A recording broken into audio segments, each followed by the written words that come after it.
We are in regular council. Jaylene's got me on. Yeah. Jaylene's keeping me in the between the guardrails.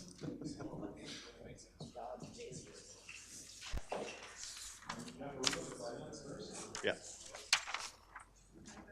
We're about to address that in amending the agenda.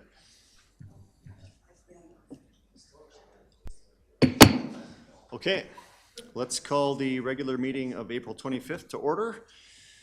Hope everybody had a great weekend and enjoyed, well, on a good Monday, I guess. We're almost at the end of it.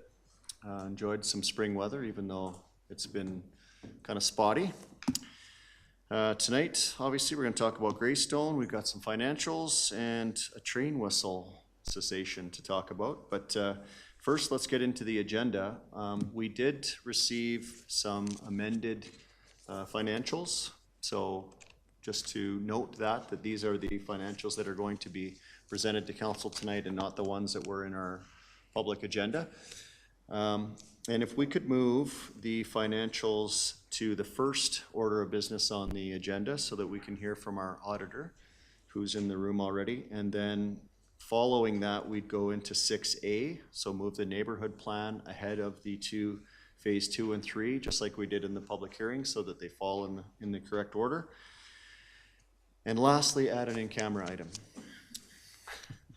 So as the agenda is presented as amended, I would look for a motion to that order. Please and thank you. Councillor Flowers? Move to accept the agenda as amended. All right, thank you. All those in favor of the amended agenda? Approved. Okay, we don't usually do things like that, so I was pretty nervous about getting through that, but I see Jaylene smiling. We must have nailed it. Next, let's move into previous minutes. Councillor Reid? Minutes as presented. Excellent, thank you. We have the go-tos, Councillor Reid and Councillor Flowers, on minutes and agendas. So all those in favor of the previous minutes? Approved. Excellent. Okay, let's move into the agenda as amended. We are going to go into 7A, which is the 2021 audited financials. Correct. As amended. Yes. Thank you, Mayor Janung, members of council. Good evening. We're before you this evening to present the 2021 audited financial statements. Just to let you know a little bit of an explanation on the amended statements. The agenda package statements have been amended. Electronic copies were provided to council earlier today, and it is in your council portal under audited financial, amended financial statements. Imagine that as a name for the folder where they're located. Hard copies were also provided to you this evening, and the auditor, which I'll call up next, will explain the reasons for having this amendment.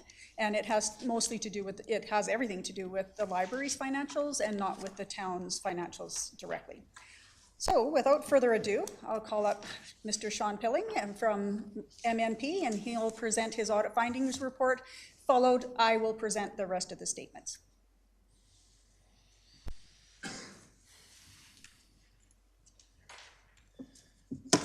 Thank you, Catherine. Mayor, councillor members, thank you for the opportunity to meet with you again.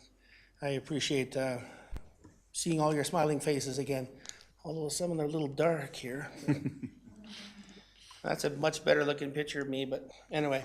So let's deal with the obvious question right offhand. What happened with these statements at the library?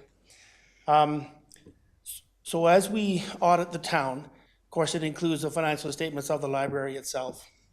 And due to some health issues, the library statements were a little bit later this year than they had been in prior years for us to get into and verify. As we were verifying that information, there was the thing that came to light was there were claims, requested support as a not-for-profit organization on the wage subsidy programs that were issued by Canada.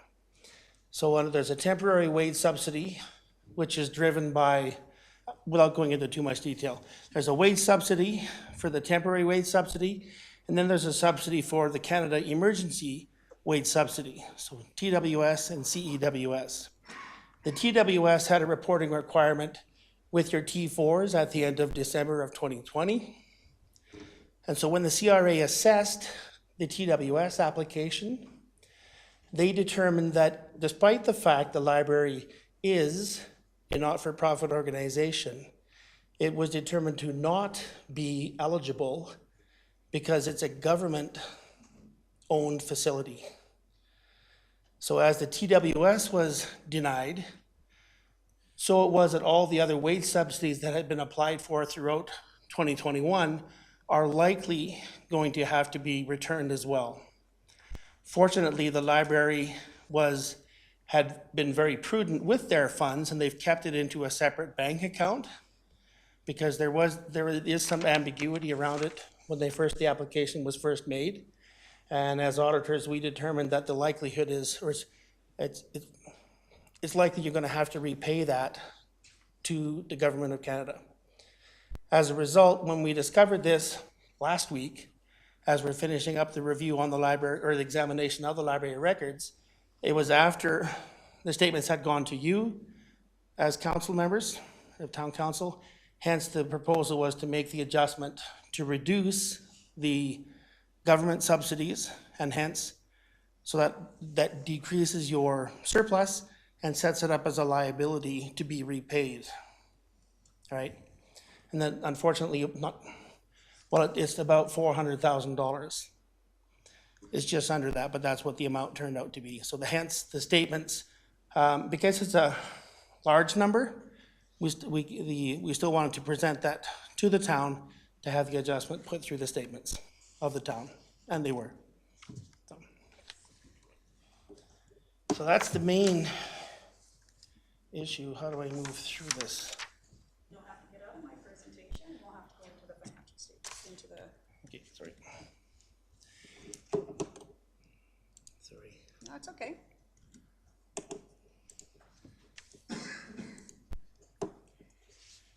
Are you able to call up the agenda package? And then the financial statements?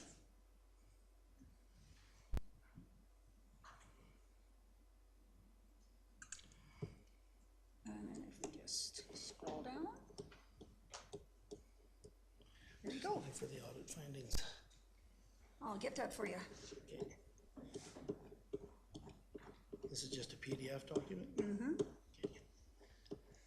Can I just jump in here then? Sure.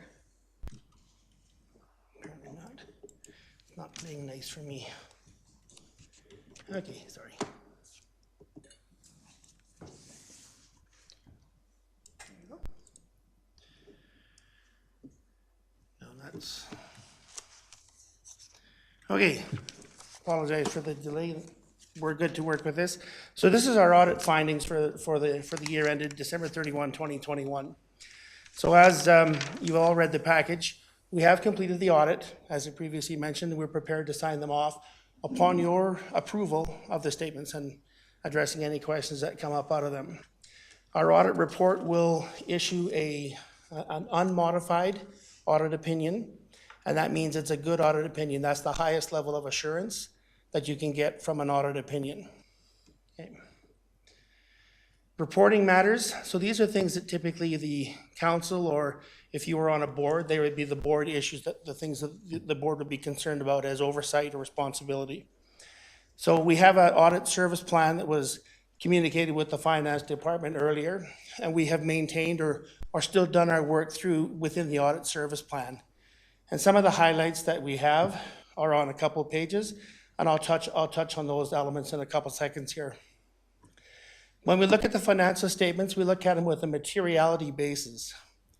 So materiality represents, if you were using the town financial statements, and there's a professional judgment value called materiality, which means that if you were making a financial decision based on those statements, your decision would change if there was an error within the statements. So that's what I call materiality. Is significant, it changes your decision. That's what materiality represents. So what we have used is 4%, and this is within the professional standards, is 4% of your operating revenue. So you've got about 62 million of operating revenue. 4% of that is just over 2.4 million. Okay, now you're, in your mind, you're thinking, well, hold on here. You just told me I should change my statements because I have a $400,000 difference in the library. Yes, I did. And that's only 1/6 of 2.4.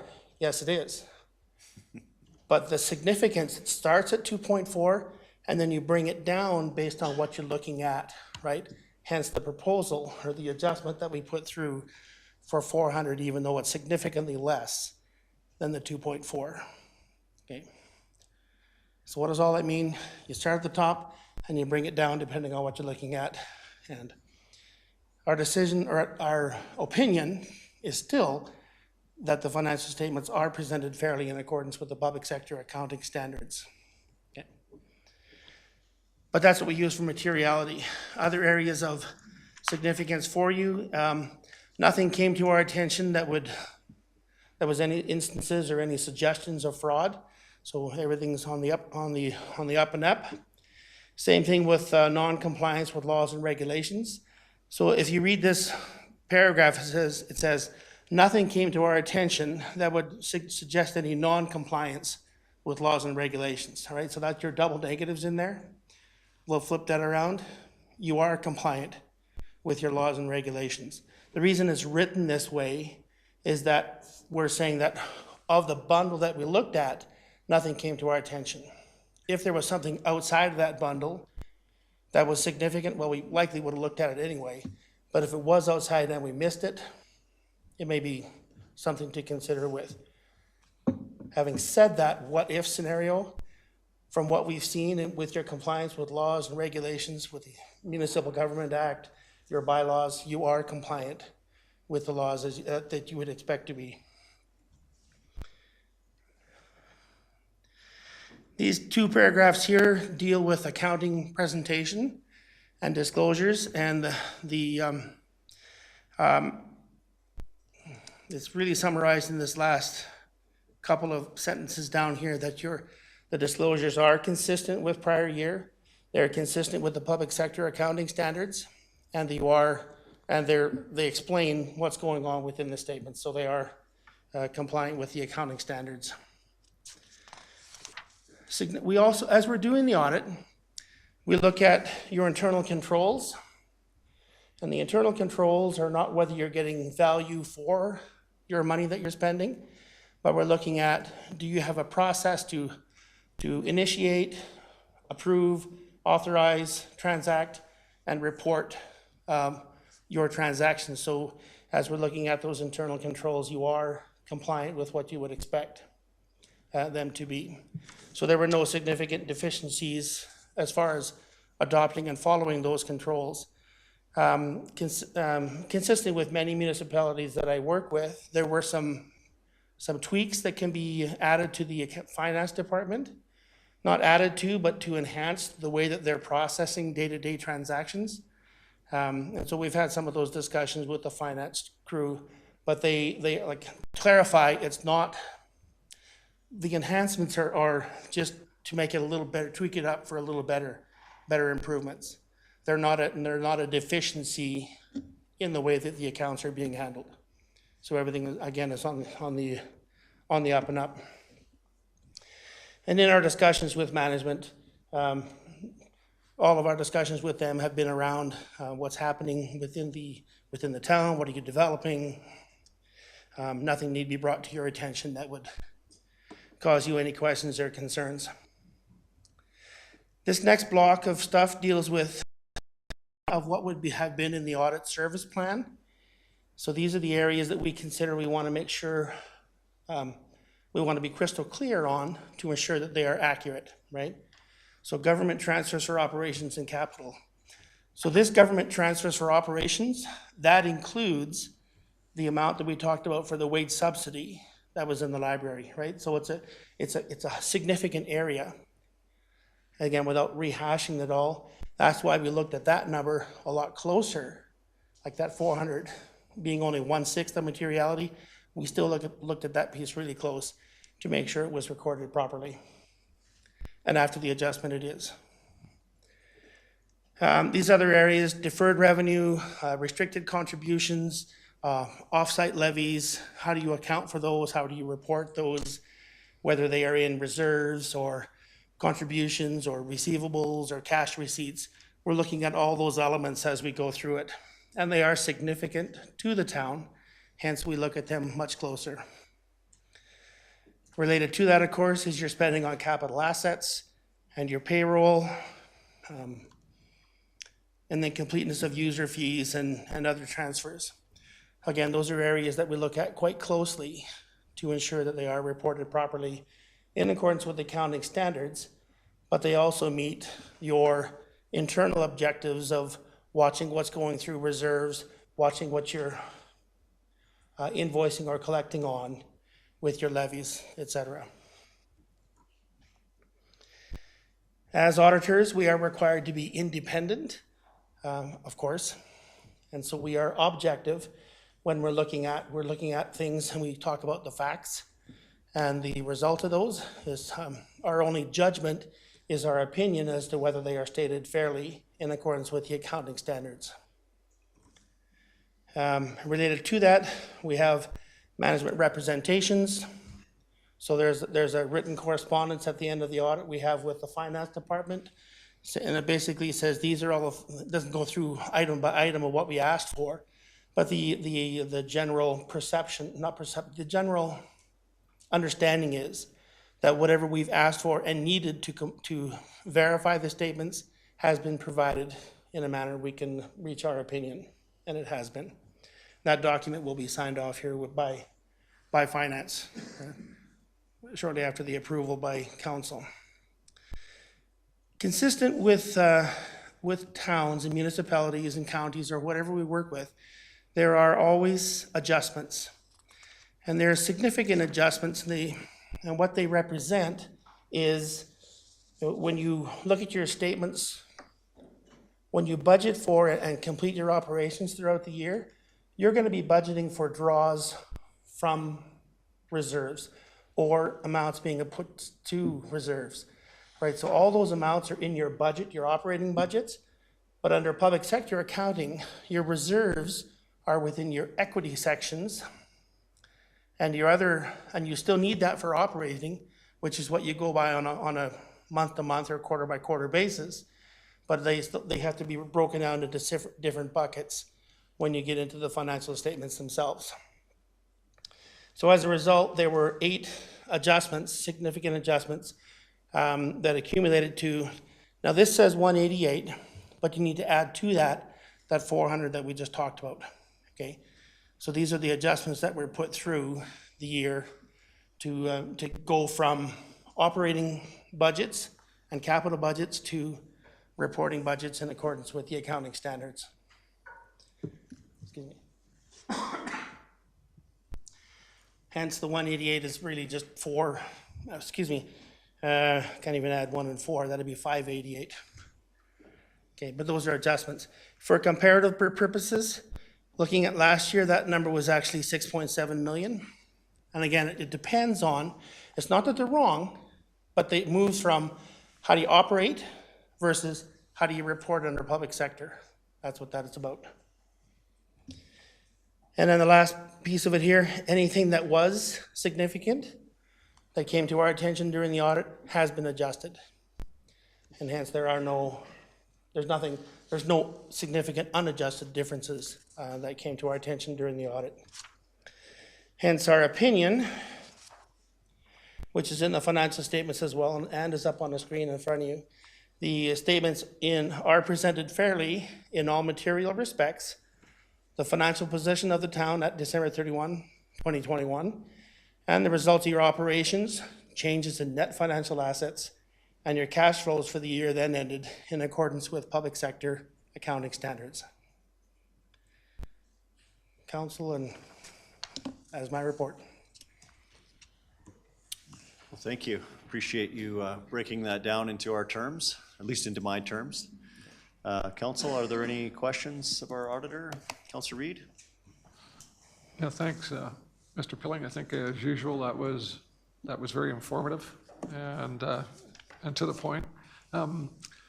Just segueing back to the library discussion, so the federal COVID wage subsidy program initially, well, actually, probably all through it was confusing and convoluted at the very best for most people or most organizations. But my understanding with the library has been for some time that it doesn't meet the CRA legislation requirement or definition of nonprofit, unlike our Spray Lake Center. So I'm kind of confused why was it just a confusion in terms of that wage subsidy program that they got into this situation? Yes, Councillor, there was confusion around that. There are some, within the guidelines itself, when you first read them, depending on your perspective, either all not-for-profits meet it, or certain ones don't. So if you come from the municipality perspective, your glasses, if you don't mind me putting it that way, is that it's a government entity, hence it won't apply. Right. Right, but there is some ambiguity within the regulations that could allow you to apply for it. And again, I don't have those regulations in front of me, but we went to one of our tax persons and they said, yeah, there is a lot of ambiguity around it. You may not get it, or you may get it. Now, at the time when we looked at it in 2020, we knew there was about $12,000 that had been applied for. And we said, okay, because there's enough ambiguity around it, we'll just let it sit. So when the CRA came back in during 2021 and said, no, that doesn't fit, and they cited those two regulations you just mentioned, it is not for profit, but it is owned, controlled. Pretty much all the influencing factors suggest that it is a municipal organization, Right. not a for-profit. Sorry, this is coming out wrong. It has a different criteria around it, hence they had to pay back the wage subsidy. And then in the meantime, all the amounts that had been applied for under the Canada Emergency Subsidy would also have to be repaid. Now, CRA has not ruled on the wage subsidy yet, but it's highly likely they're going to apply the same logic that they did to the temporary subsidy. Okay. And I have two supplemental questions if I could. I'm not sure if maybe this is a parking lot question for Catherine, but I'll put it out there anyways. Did I understand that to say that the money these funds, this 400 plus, have been set aside and has not been used? So it's not a question that we're going to have to, Catherine is going to wave her magic wand and pull something out of reserves for this, or has this money already been spent? The money has been set aside, Councillor. Okay. Yeah. Good. I had one other question, but I can't think of what it was. Anyways, thank you anyways. Thanks. Councillor Flowers? Thank you for the information. My question was very similar to Councillor Reid. So there's a chance that we might not have to pay it back. We might be able to keep it depending on the ruling. The government hasn't told us to pay it back yet. Not correct, not the CEWS. So the temporary wage subsidy, they have their the letters from the CRA says you do not meet it, the criteria, the eligibility under these two components. So the temporary wage subsidy, which is about, well, as I said, 12 grand, that part is required to be paid back. The rest of it has not been ruled on yet. But if they apply the same logic, it's reasonable from an auditor's perspective that it's not revenue. And because you got it, you got to give it back. Okay, thank you. Councillor Federico? My question's kind of also on Councillor Reid. So even though that they have the money and they've been able to, they have that set aside, will it, and this is probably more for Catherine as well, will it impact future years for what they're coming forward to ask? Obviously, even if they have that money, taking a $400,000 hit, whether or not you have it put aside for a rainy day or not, obviously you are $400,000 less than what you started with. Again, Councillor, the cash that they've received, they have not spent. Okay, so it's just sitting there, so then they could take it back. Correct. Okay. Yeah, so Okay. it's just the accounting stuff. So it's sitting, from a balance sheet side, it's in your cash, it's in your liabilities. When they ask for Gotcha. it back, you're no worse off. Gotcha. Okay, perfect. Good explanation. Councillor Reid? Third Thought of question. your question? Yep, thought of the third question, and actually this is a Patrick Wilson question. Sean, you mentioned efficiencies. Are you at liberty to talk about that, or is that a parking lot question for Catherine? I'm at liberty to speak about it. It has to do, Specifically, and I'm gonna get into some, I could get into some accounting terminology. The concept was that as cash is received, if you've got it earmarked for a project, the accounting was taking the cash, and and recording it, which you have, and then instead of running it through your grant revenue and then into reserves, it was going directly from cash into reserves. So our discussion with the finance group was, okay, I get that it's gonna be in reserves eventually, but it has to flow down these two paths to get there.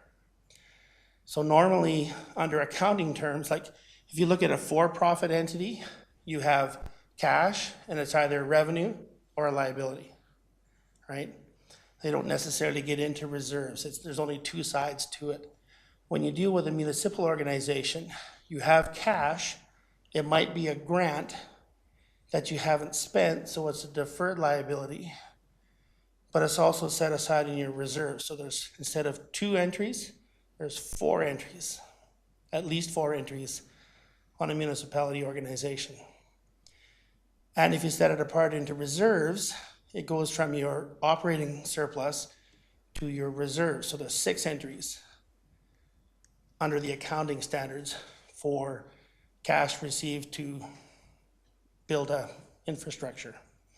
So is the definition of efficiency different for accountants than the rest of us? Because efficiency would suggest to me that it saves time and manpower and is more efficient. But what you seem to be talking about is efficiencies from accounting perspective, which is different. It sounds like actually it's going to be a lot more work. That's a great observation, and I would love to take it up with Mr. Trudeau. Because you're right, 6 entries is far more complex than 2, without a doubt. But it's the accounting reporting standards that make it that way. So even though it sounds more complex, it's just the way the reporting standards work that make it into those 6 entries. And the efficiency is not the number of transactions. The efficiency is, okay, so what have you got in reserves that actually should have been capital grant money received or deferred revenue? So the time spent to find those 2 other elements is where you could get the efficiency had you done those 4 or 6 transactions earlier. I hope you didn't point out more efficiencies like that for our town. Thank you. I'll work on that, Councillor. Okay, I don't see any other questions of council. Thank you for your presentation. We'll move to Ms. Van. Yeah, No? I got Yeah. lots more. Yeah, Thank Yeah, you, Mr. we're- Mayor, councillors. yeah, thank you for being here tonight. Ms. Van Kynpema, you have a follow-up presentation? I do.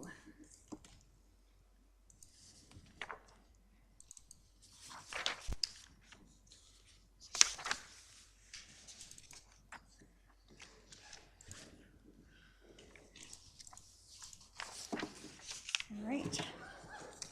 So the first statement that you have in your package, and again, it would be the amended statement, is the statement of financial position, and this is the accumulative history of the town's finances. So this is the statement that carries over from year to year to year, and it's accumulation of all the amounts that have happened since the town of Cochrane was incorporated. It tells you how much the town has in assets and liabilities, in our tangible capital assets, and then something called accumulated surplus, which is the equity section that Mr. Pilling had referred to. And it's every year's surpluses, less any purchases for tangible capital assets, and any long-term debt transactions. So there is a detailed schedule of changes in the accumulated surplus, so that's supplementary information, and that's a subsequent statement that will break down that information about the accumulated surplus in more detail. So taking a look at the results for the statement of financial position, our assets overall are up and our liabilities are also up. Why? We took $9 million off-site levy debenture for the bridge. So we had 2 borrowings for the bridge. We had an $8 million cash flow and a $9 million cash flow. We had delayed taking the second $9 million because we didn't need the money from the cash flow, and we wanted to make sure we'd just taken the amount that was needed for the bridge. That loan came in at 2.549% for 20 years, so that was before the changes that were made by the provincial government into the ability of municipalities to borrow at a lower rate. The non-financial assets, in particular our tangible capital assets, are up. So basically what that tells me is we've used our financial assets to get some more capital assets. Deferred revenues that you're looking at on the statements are largely grant and offsite levy funds that haven't been expended yet. So it's grant funds and developer levies that we've collected ahead of time that then will be spent because they are earmarked for projects. It's just they haven't been spent by the end of 2021.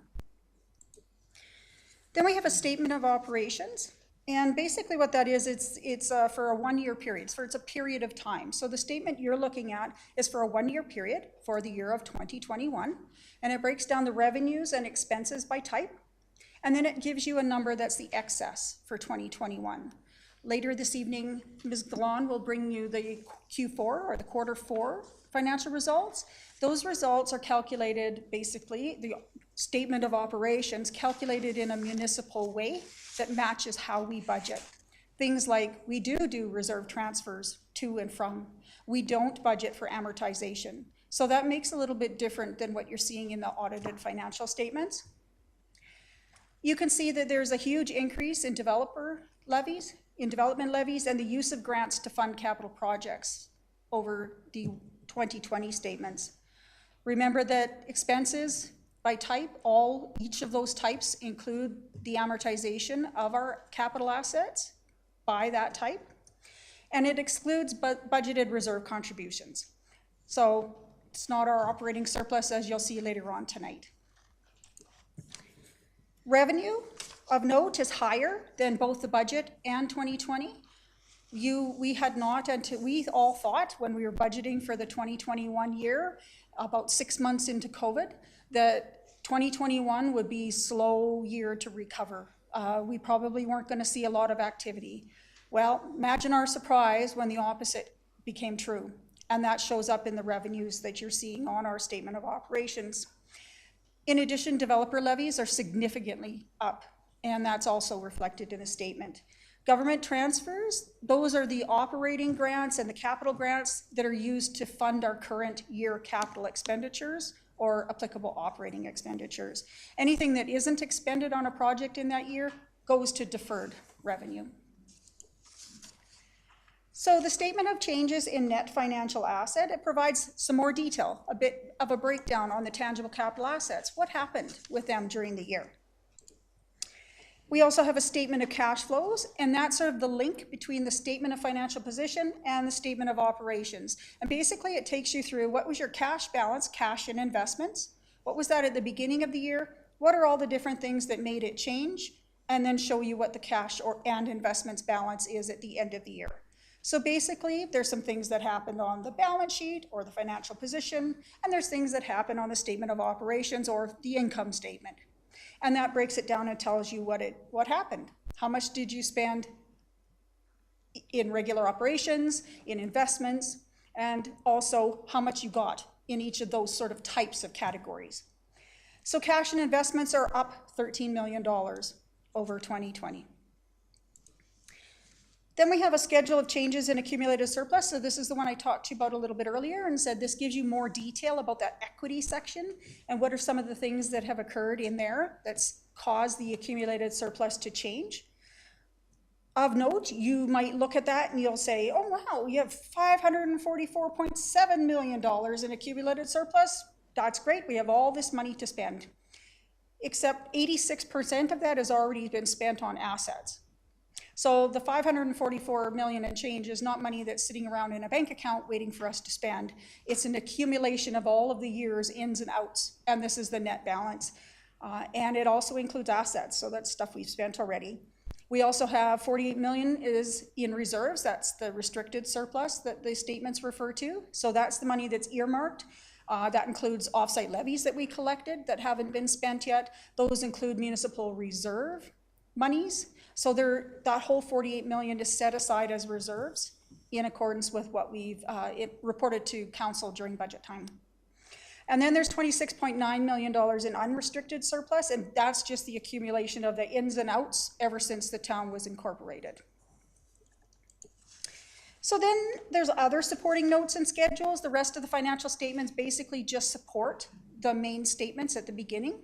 And the notes also provide important detail and more information when you're reading the statements. You'll have a line in one of the statements and it'll refer to a note. Those are the notes at the back of them. It's great information and stuff that you can read at your leisure. And it's also helpful, though, to analyze the information that we're finding in the statements. So it's really great to read through it.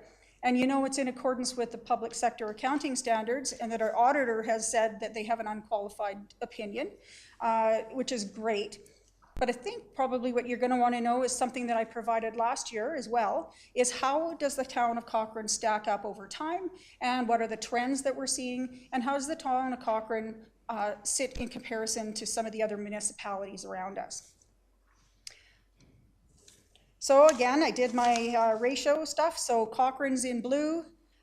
We did the average of all towns in Alberta, regardless of size. So that will be the orange line on the graphs you're going to see.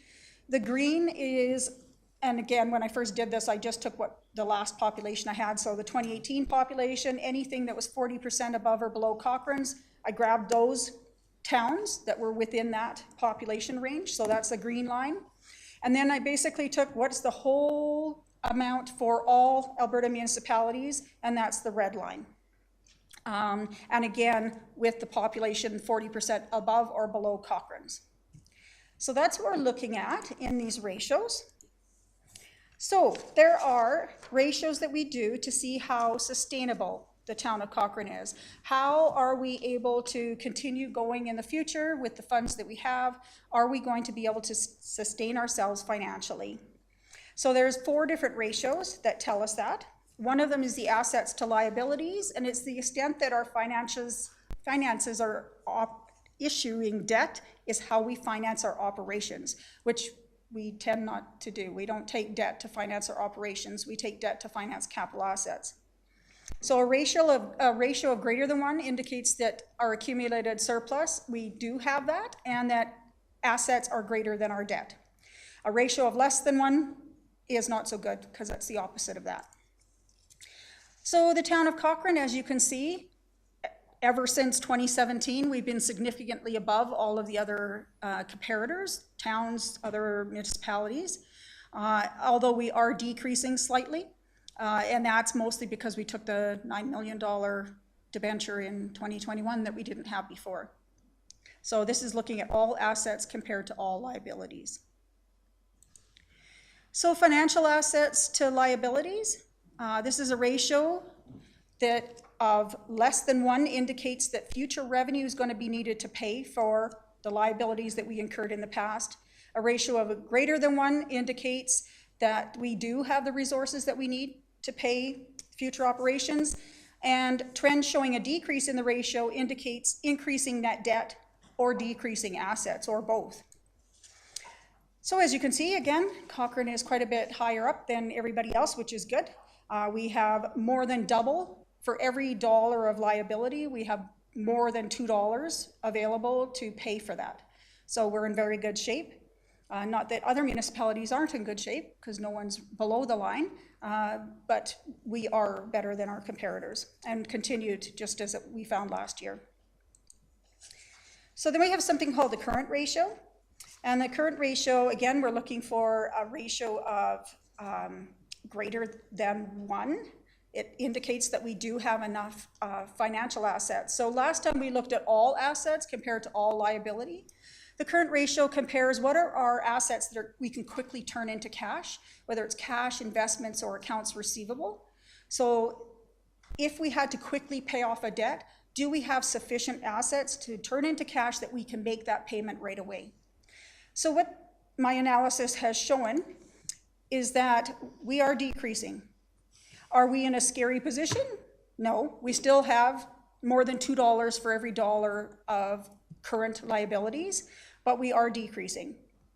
And that is also reflected by our decrease in our reserves. So as we're spending more money out of our reserves, we have less reserves available, which is our cash and investments, and that's what you're seeing showing up here. So then we also have something called other operating expenses to taxable assessment. It provides the trend on our spending over time in relation to the economy. A trend showing total expenses are growing faster than economic growth is not sustainable. So where are we at? This is actually good. We want to be less than everybody else. So that's why you're seeing us at the bottom. And what it indicates to us is that our operating expenses as compared to our taxable assessment. So we had a combination of things going on, especially prior to 2020, when we were sort of holding the line on our budgets. That had an impact. It also, with our growth in our town from the assessment, it's growing. So expenses are staying down, and assessments are going up. That trend you'll see will change in 2022 as the approved budget, the operating expenses have gone up. However, our assessment's gone up quite a bit, so it'll be interesting to see where 2022 lands.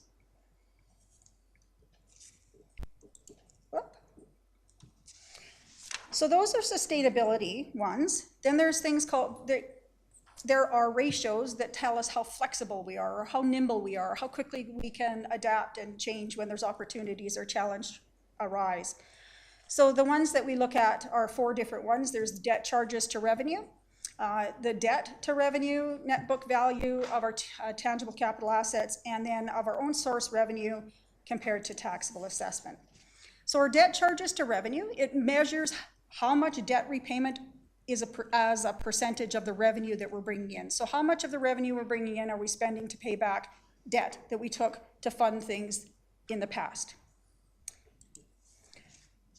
There's the 10th thing going on, and what is that 10th thing going on? That's the pool borrowing. So that was a very short-term borrowing. So you saw that go up in 2017-18 and then drop right back down in 2019 when we had paid off the pool debt.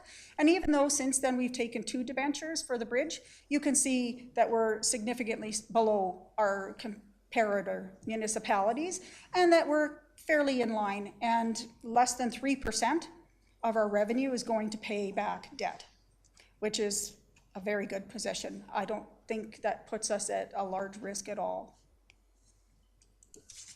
So debt is a percentage of revenue. That's what is the total borrowings compared to your total revenue. And it demonstrates the growth in your revenue as compared to the growth in your debt that you owe. As you can see, this reflects that we did take out debt in 2020 and we took out debt in 2021. At the end of 2019, we had very little outstanding in debt, and then the $8 million debenture in 2020 and the $9 million in 2021 is reflected, but we're still in very good shape, again, compared to other municipalities.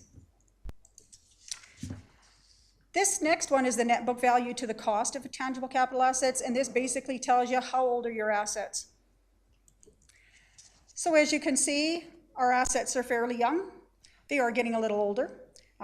Whereas before they were above 80% still remaining value, they're a little bit lower than that. They're probably at around 77%, so not a significant drop. But what that says is we have maintained older assets of greater value than the new assets that we brought on. If we had new assets that bumped up that percentage, we would have seen it going up. Are we in a scary place? Definitely not, especially when you look at the comparison to other municipalities. So we still have very young assets. What about our own source revenue to taxable assessment? So basically it takes the grants out of the picture to say, how self-sufficient are you with your revenue?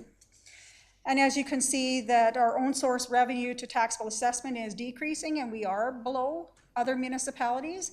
And that is reflected in the historical low tax rate that we've had.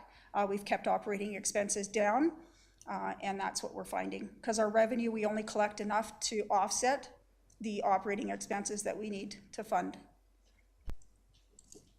So another indicator is reserves. How much of our total accumulated surplus are reserves? And as you can see, it's decreasing.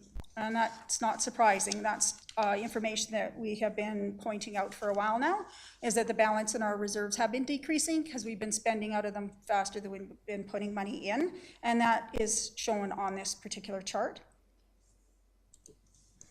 And then just something of note, I thought, well, maybe I'll just see what the population change is and see if we can figure out what the trend is there. And as you can see, and you probably already knew from lots of other reports, that our population change year over year continues to outpace the other municipalities during that same period of time. So my overall conclusion in regards to our financial statements, Cochrane's relatively financial healthy in really in comparison to the other municipalities. We have relatively young assets and we have room to add new ones. There's room to borrow. And however, reserve contributions are needed to be increased in order for us to reverse the trend of us spending more out of them than we're putting in. Taxes and user fees need to increase to keep up with inflation, services and service level increases, which council did do at budget time in 2022.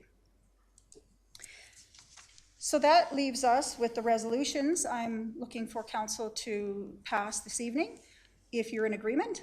The first one being that you receive my presentation and Mr. Pilling's presentation, and then to approve the financial statements. And I welcome any questions that you have.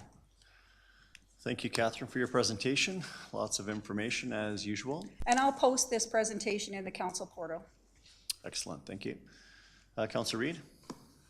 Can you pull that motion back up so I can make it? The council received the presentation relative to the 2021 audited financial report, and is it, do you want these as separate motions? Yeah. Okay, I'll make that one first then. Okay, any questions? Councillor Reid, do you have any questions? No. No, okay. Councillor McFadden? No questions. I was just volunteering to make a motion. Okay. All of that information. Okay, I'll call the question. All those in favor? Carried. Councillor Reid is quick to the light again. Councillor Reid? So, but I have a question with this one. So, the council approved the 2021 Town of Cochrane financial statements as amended. And then I'd like to ask a question if I could. So, Catherine, great presentation as usual. I love the depth of the information. I look forward to reading it further, and I'm glad that it's available to us. My question had to do around reserves. So how would you suggest we might address the potential issue? I guess it is an issue of our reserves going forward. It's a combo pack. It's a combination of prioritizing the capital projects that you want to do so that you're thinking about the timing of them rather than trying to get them all done right now. But also, there's we brought on director, in particular Ms. Dela Cruz, and she has sort of been tasked to look at an asset management program, which will also help us with that prioritization and the timing, but also to give us information on the dollars that we're going to need in order to do the capital projects that we're planning. And then that way we can tie our reserve contributions and our spending into the vision that looks a lot further down the road. So if I could belabor that point then, so will you be like, we've done our strategic planning session, the administration is going back and working its fingers to the bone in terms of being able to bring that forth to us. Is that part of that in terms of when and how those capital projects should come forward to be able to address the reserves? So it wouldn't be part of council's strategic plan, but it would be encompassed in the statements that I anticipate the strategic plan would talk about, because we do talk about financial sustainability, right. And that is part of financial sustainability, a big part of it. If you spend all your dollars today and something comes along down the road and you have no money, you're not very sustainable. Okay, maybe I could articulate it a different way. So is that something that administration is bringing forward as part of a plan that council would consider and then propose or approve? It'll be part of the plan. Ms. Dela Cruz will be bringing an asset management plan. Once we have that in place, we'll also be bringing financial policies, a framework to develop, and there will be a reserves policy, so that would come to council, and in there it would be laying out and tying into an asset management system the dollars and what we propose the minimum balances of reserves should be, what they should be used for, how does contributions get put into that, and how are decisions made about withdrawing money from those reserves. And would part of that be our 10-year capital plan? Yeah, Okay. The 10-year capital plan.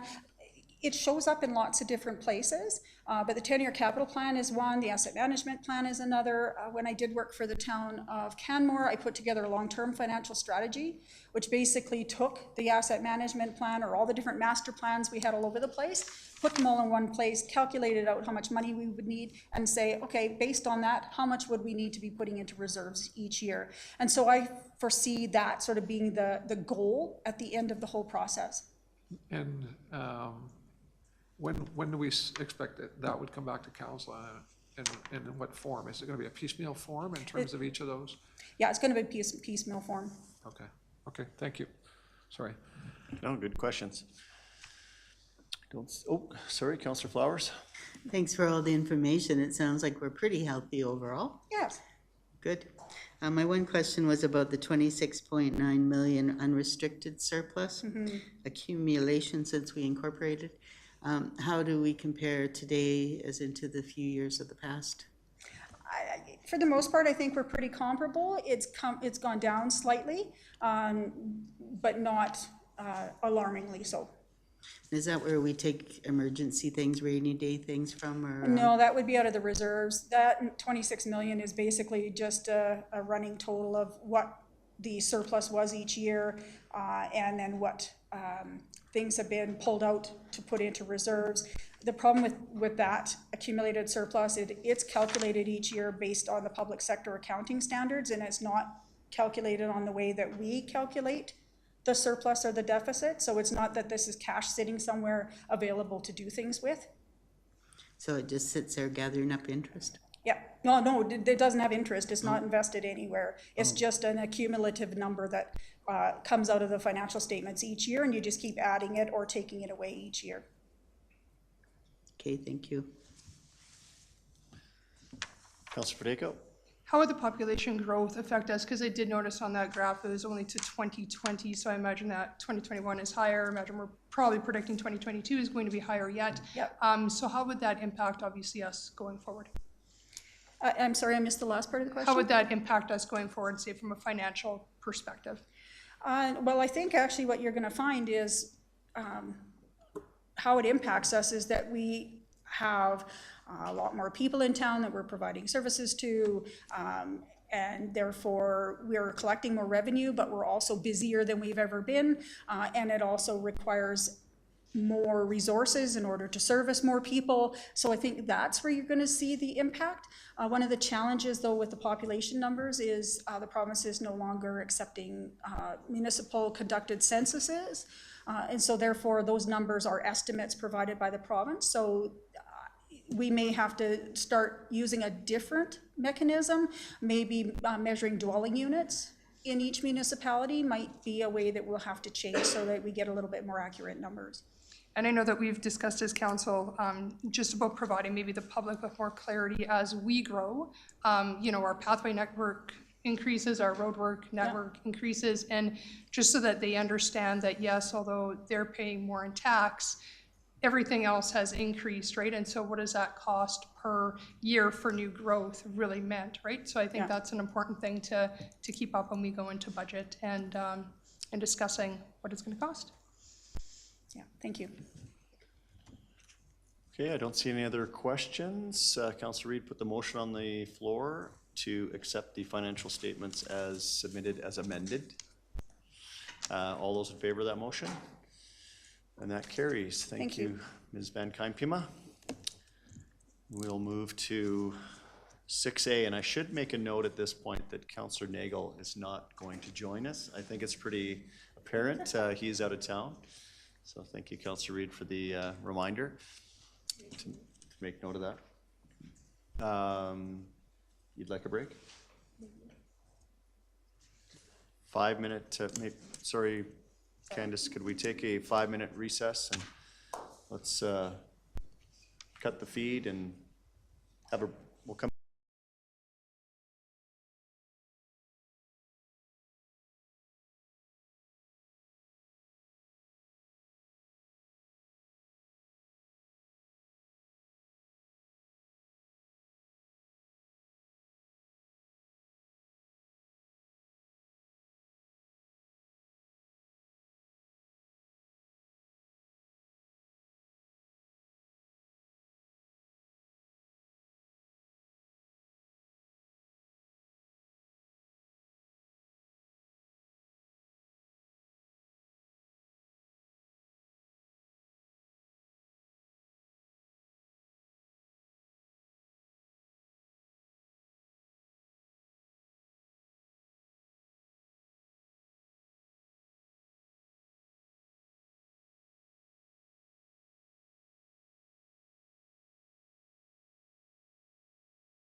Jaylene, you need one of these? Okay, we're back in order, or we're back in our meeting. Excellent. Just to recap, we are going to 6A now, Greystone Neighborhood Plan. Candace, you're up. Thank you. So good evening, Mayor, members of council. This presentation is for council's consideration to adopt the amendments to the Greystone Area C Neighborhood Plan. So you've seen this already tonight, so I'll try to keep this a little bit briefer than regular. So the Area C lands are the lands identified in the red here on the slide. There are a number of amendments being proposed. So as a housekeeping item, we are changing all of the land use districts just to match the new land use bylaw. Changing those blocks, so the dark orange would be going from single detached to semi-detached, and the yellow, lighter yellow, going from semi-detached to single detached. This had come up earlier tonight during the original approval of the neighborhood plan. Council had requested that this one block along the frontage on River Ave do remain as single detached homes, and that is proposed to change, or sorry, proposed to stay the same with this change. And so due to these housing changes, as well as the recalculation of the density, which Mr. Wetter had already spoken about today when they recalculated based off the acreage of River Avenue, the density does increase slightly from 8.1 to 8.6, which is an overall increase of 25 units throughout the entire community. There's this proposed walkway change, was coming right across from Riverview Drive, is now proposed to move to the south. And then the River Avenue cross-section, as we've spoken about as well, so just north of Riverview Drive. Originally in the neighborhood plan, the asphalt width was proposed to be widened. That is not being widened anymore. There's no need for it when he did detailed design. But again, as Mr. Wetter has spoken about, we are going to still have that expanded right-of-way for the regional pathway and the treed landscape boulevard. Some questions, actually I'll go back up here first for a minute. So also during the public hearing, some questions came up about the pathway and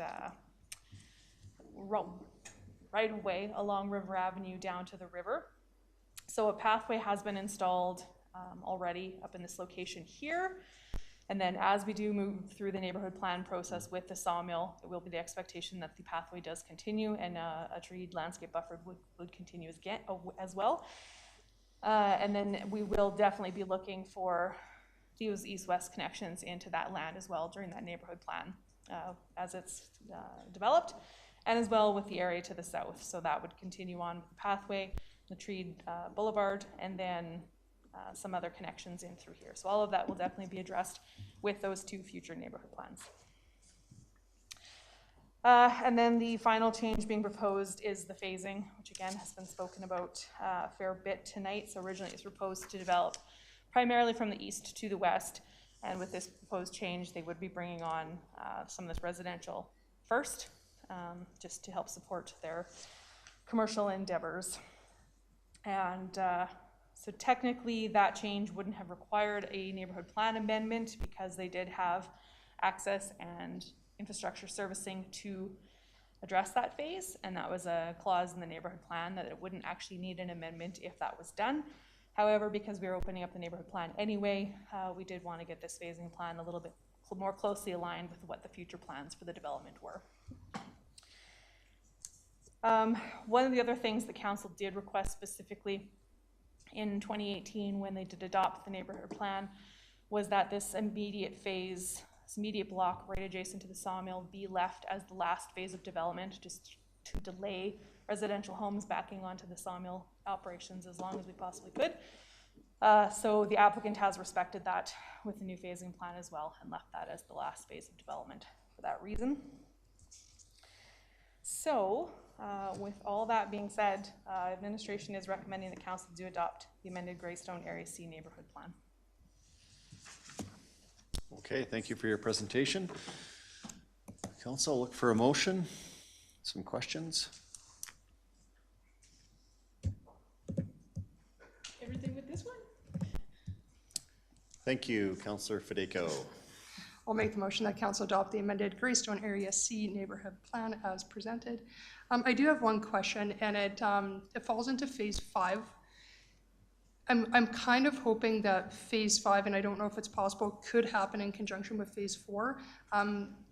With rec opportunities, we hear it every single year just about the shortage of rec opportunities, especially when it comes to ball diamonds and things like that. Is there a way, and I know that they did say, you know, probably looking at next year, but if it could be done any way sooner, and especially maybe sooner into the season than later into the fall, if we could at least request that, or see if it could be done in conjunction, just because that's something important to all our residents who are going to use that area, not just people who live in Greystone. Okay, thank you, Councillor Padeco. Noted, I think. Yeah. Councillor McFadden? Yeah, thank you. I did have a question. So just with the, you know, this phasing coming in place, just what are some of the timings? Like, I know we've adjusted this, but when might we realistically see some new business open or some new homes available for sale? So This time, 2 years? Through the chair, so the applicant is pretty eager to push ahead. They have their subdivision phase in for 1, 3, and 2 right now, and are hoping for approvals pending these land use amendment applications. And then we were just talking, like, they're getting their engineering plans approved, like they're ready to go. So I would imagine you'd start seeing, well, you'll definitely be seeing the work this year.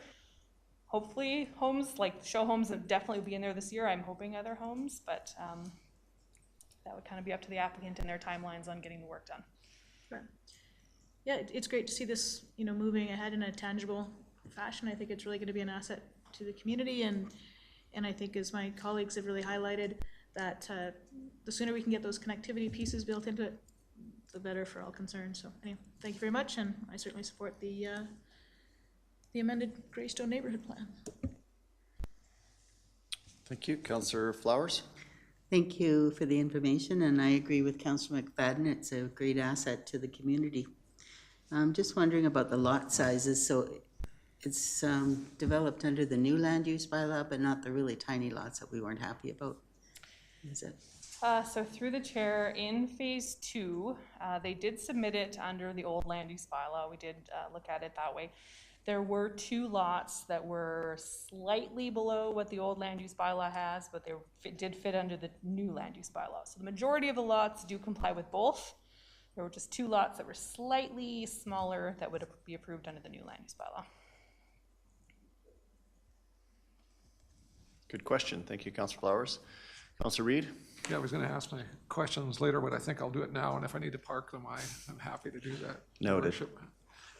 So my question, quite 2 questions and a comment, and clearly they're offered in a spirit of curiosity, and by no means look to slow things down. There's so many good things about this proposed neighborhood plan that I like, and some of our colleagues have mentioned them on page 26. The breadth of density ratios I think is really appealing, and so the mayor's earlier comment, I think that could be explored further, given council's wish to have greater density on the inside and move out. I think having no direct road access to the riverfront development identified on page 42 is a really good thing. Page 52, the accommodation of public transit, and page 54, accommodating cycle and pedestrian traffic, I think is great. And then, of course, the improvements to River Avenue. Having said all that, the 2 questions I had and a comment are, during our strategic planning session, council and administration had agreed that we wanted a higher quality development in our community. And in the spirit of that discussion, I'd appreciate knowing if you could summarize what unique higher quality features does this developer and this development bring to our community. Do you want me to give you both questions or just one at a time? I am fine with however you would like to do it. Let's Okay. do one at a time. Yep. I think that'd be better. Okay, so looking for higher quality features. So through the chair with this one, this has actually been a really unique project and opportunity for the town, given mostly its location. We're able to add residential right beside as an extension to our downtown.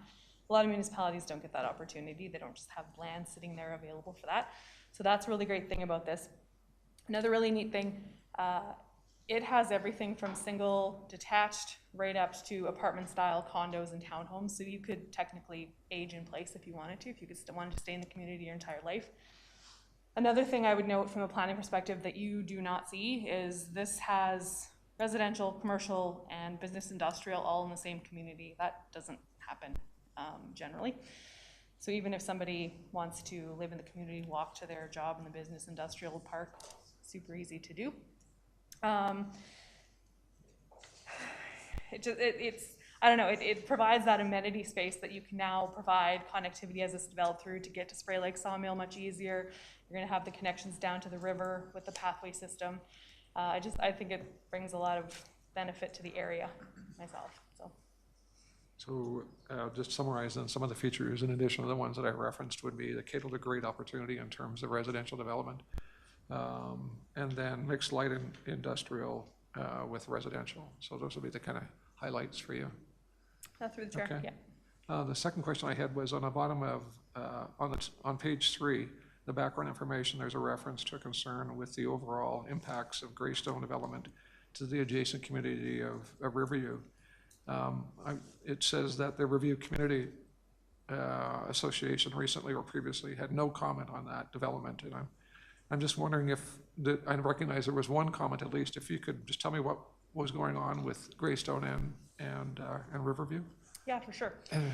So through the chair, during the original review and approval of the Greystone Area Structure Plan and Neighborhood Plan back in 2018, the Riverview Community Association was very involved in that process, through the review process, commenting, even in the public hearing. And so we had met with them many times to try to address their concerns throughout the process. And then some of those items that I'd mentioned, even like having phase 10 be the last developable phase, keeping that one row of homes along River Avenue as the single detached, like those were all even items that council had put in to just appease Riverview and try to help this be a little bit, you know, mirroring their own community a bit more in terms of density on the west side, all of that. So that was for the ASP and neighborhood plan process to begin with. During this process, so they were circulated on the neighborhood plan amendments, they were circulated on the land use applications, they were circulated on the subdivision applications. We never received a response from the Riverview Community Association on these files. We did receive 2 letters. They were both attached to council's agenda package for the public hearing for the neighborhood plan amendment. And so one was, a gentleman was concerned about the lot sizes in newer areas across Cochrane in general. So then when he looked at the subdivision for phase 2, he was concerned about the lot sizes. Then the second letter was a bit more general, and there was a number of concerns ranging from, they were concerned that the application was circulated over the Christmas holiday period. There was concerns about whether Greystone, the development of Greystone would contribute to unsafe factors for the residents of Riverview in the case of an emergency if they needed to evacuate. Would this clog up the transportation and the roads that they couldn't evacuate? There were concerns about what future property values in Riverview, what would happen to them with this development, concerns about construction nuisances and future costs of the town when taking on new parks, infrastructure, etc. So that was kind of the ballpark of the comments. So we did run the circulation over Christmas. We generally have not made it a practice to avoid Christmas circulations. We do offer 30 days circulation. If people do need extra time, they can have it. But because there were so many applications being circulated, the circulation period actually ran from December 9th to January 14th. And then many of those other concerns were addressed during the neighborhood plan process. Like the applicants will have to do traffic impact assessments with each phase of development. And if improvements are needed to the road infrastructure, those would happen at that time. Like property values would more than likely increase with the increase of amenities in proximity, rather than the vacant gravel pit lands. When talking about transportation, like, yes, Greystone is going to have one exit out onto Riverview Drive, but it's also going to add 2 new exits out onto Griffin Road, and then with a new bridge, like transportation in the area should actually benefit from this, rather than funneling everybody to Riverview Drive. So we wouldn't expect that there would be concerns in emergency time, because also there is the emergency bridge down River Avenue to cross what's now the pedestrian bridge if needed as well. So that was a long-winded answer, but that was the concerns that we received and our responses to them. So, and clearly one of the original concerns was the potential road network being consistent with Riverview, or with Riverview, but that alignment is further north, so that problem is no longer there, right? So through the chair, I believe that resident had a concern. He was concerned that traffic was entering onto River Avenue. He was led to believe that it wouldn't be happening, but every reiteration of the plan always had one access onto Riverview Drive. So, and then just two comments. One is to segue back in terms of both of these examples. So I would suggest that any future developer who comes to Cochrane would look at this as an example where the bar has been raised. This isn't just another development, if you will, in a community. It's a bar that's been raised in terms of the quality of standard and features that we now have come to expect of our community. And that in doing so, you need to really take into consideration the other existing communities are neighbors to a new development. There's that comment. And then the last one, I think I forewarned you about this one, but it's just a personal and respectful comment, and that is I don't consider the sequencing of the proposed change to be in reference to your document a minor or a fairly minor change. I actually think it's pretty significant moving from what was east to west to east now in the bottom of page 2.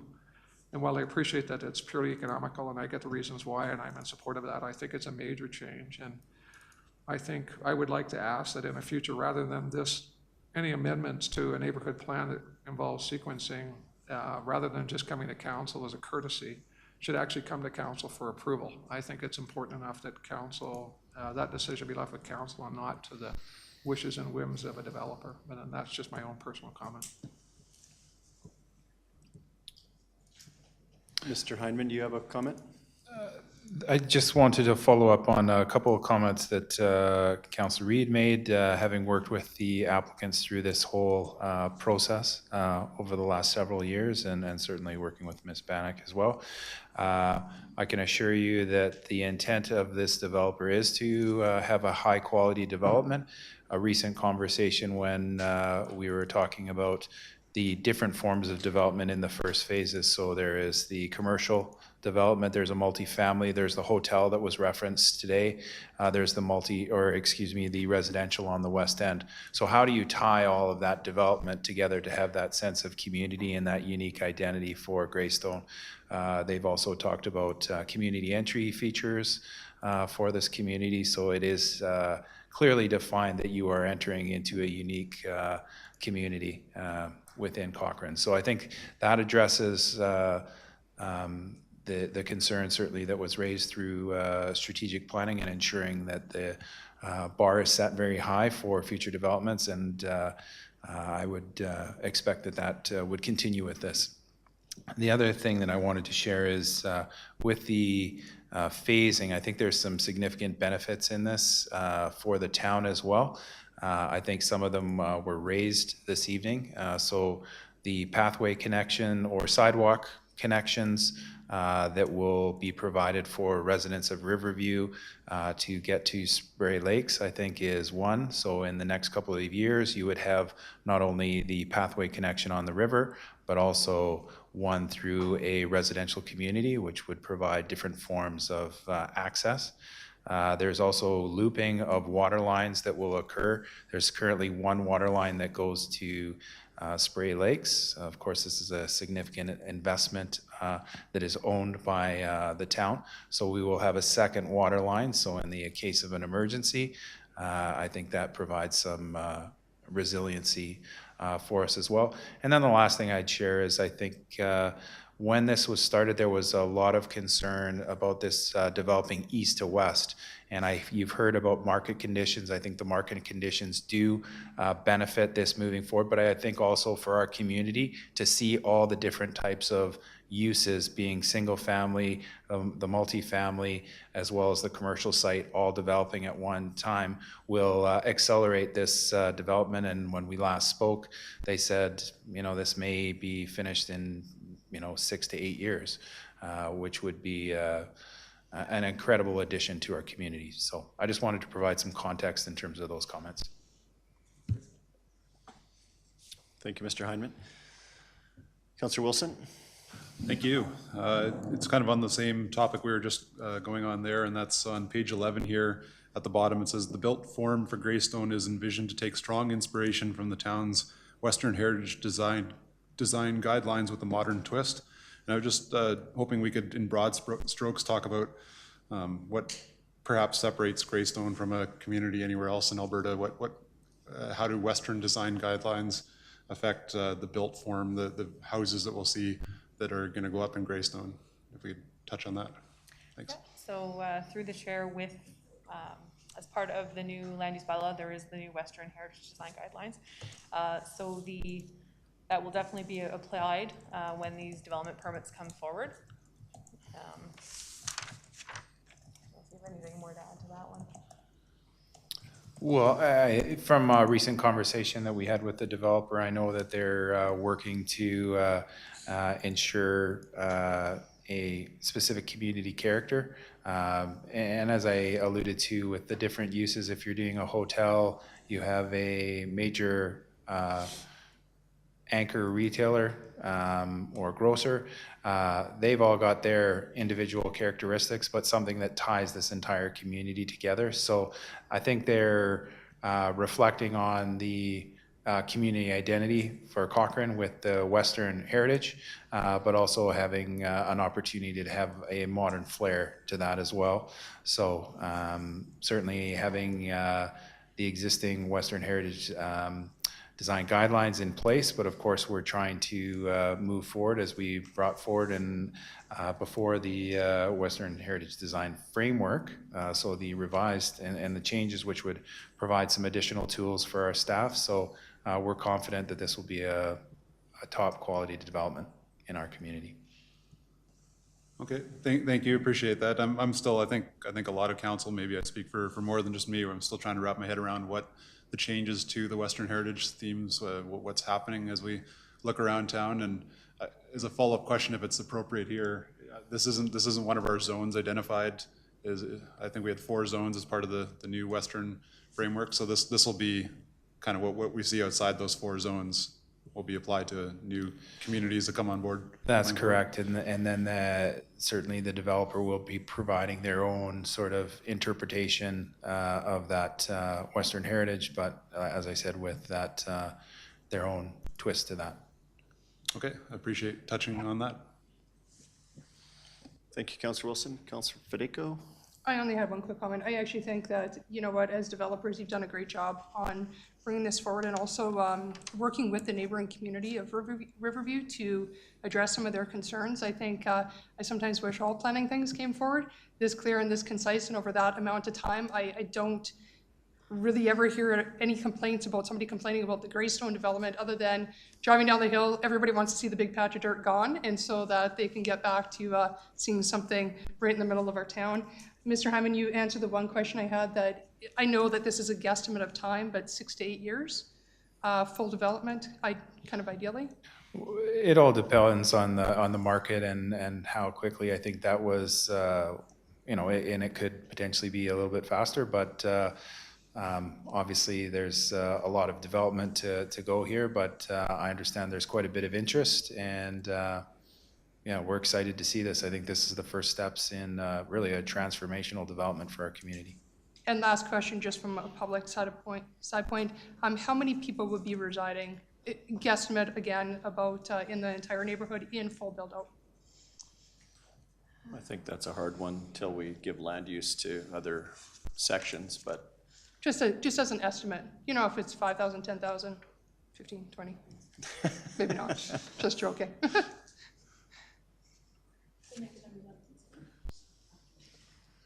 Bigger than a bread box? We'll have to get that information for you. I can't answer that on the fly, I'm sorry. Okay. Maybe when phase 5 comes back, we'll have an idea. Okay. Well, through the chair, that number should be in the neighborhood plan. I just don't have one in front of me, so. Drew can scan for it. And that's it for me. Thank you. Okay, we'll maybe wait for that. We can go to Councillor Flowers in the meantime. Okay, just one more question. It sounds like a top quality development, but just question around tools that we have. We talked a lot at strategic planning about not having any cookie cutter housing or that kind of thing. Do we have tools from here on in to make sure that that doesn't happen and that the parking is adequate? So through the chair, all parking will be required to meet land use bylaw requirements. And like when we get into the multifamily stuff, whether that means some below grade parking, like we would have to analyze all of that when the development permits came in. But all dwellings will have to have off-street parking provided for them.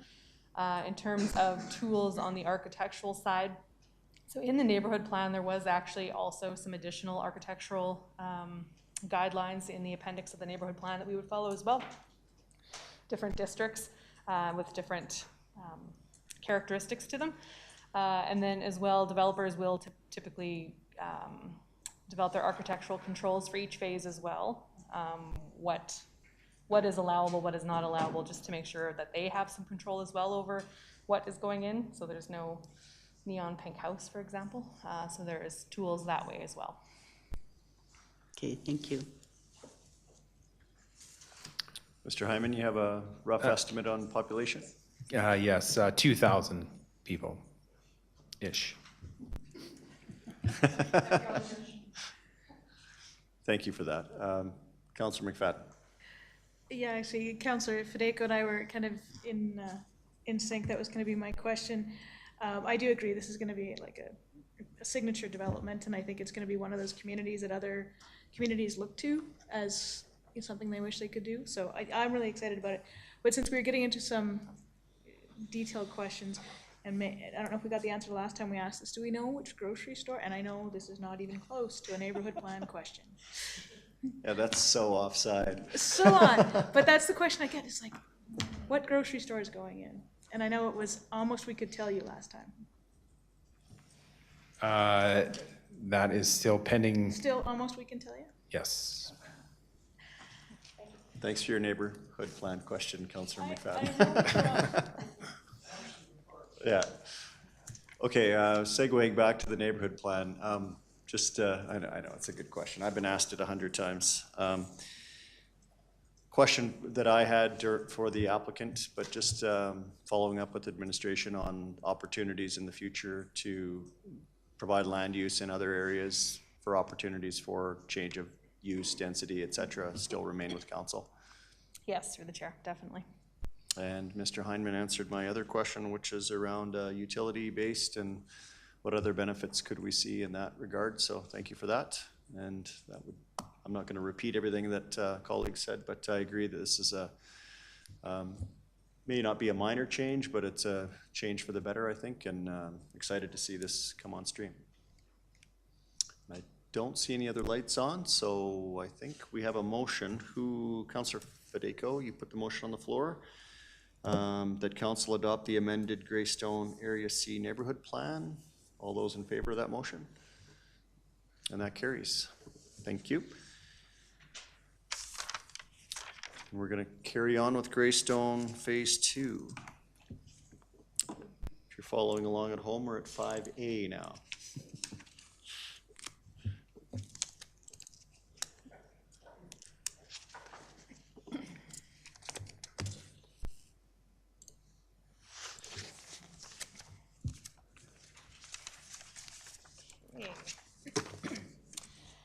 So this presentation is for council's consideration of second and third reading of bylaw 12, 2022, being the proposed land use amendment from the community of Greystone.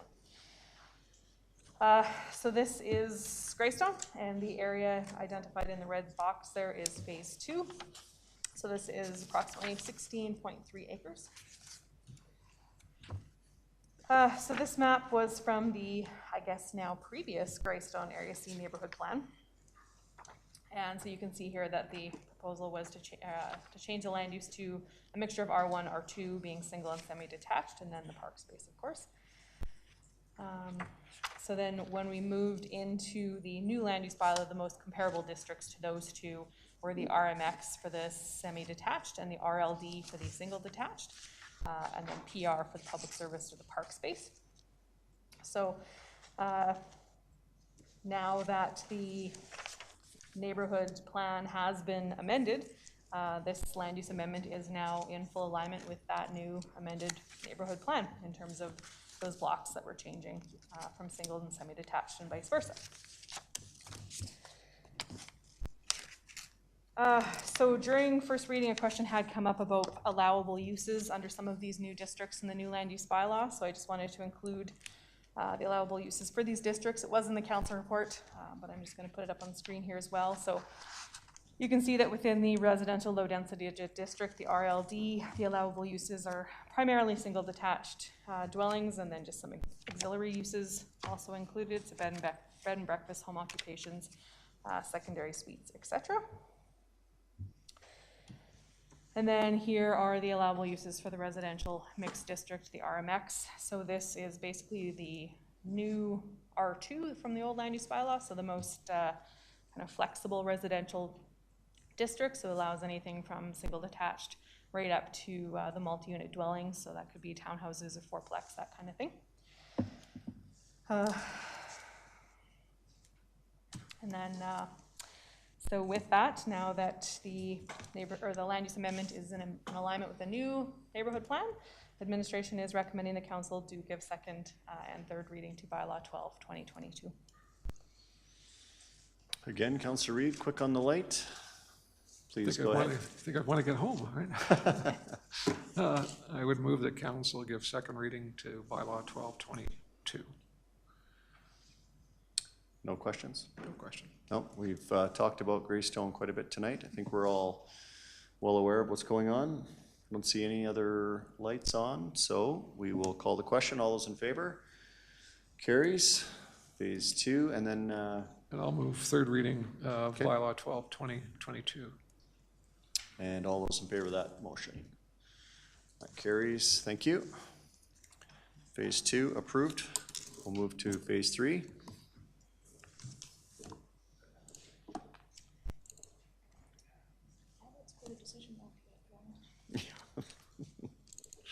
It's all over. We're on 5B now.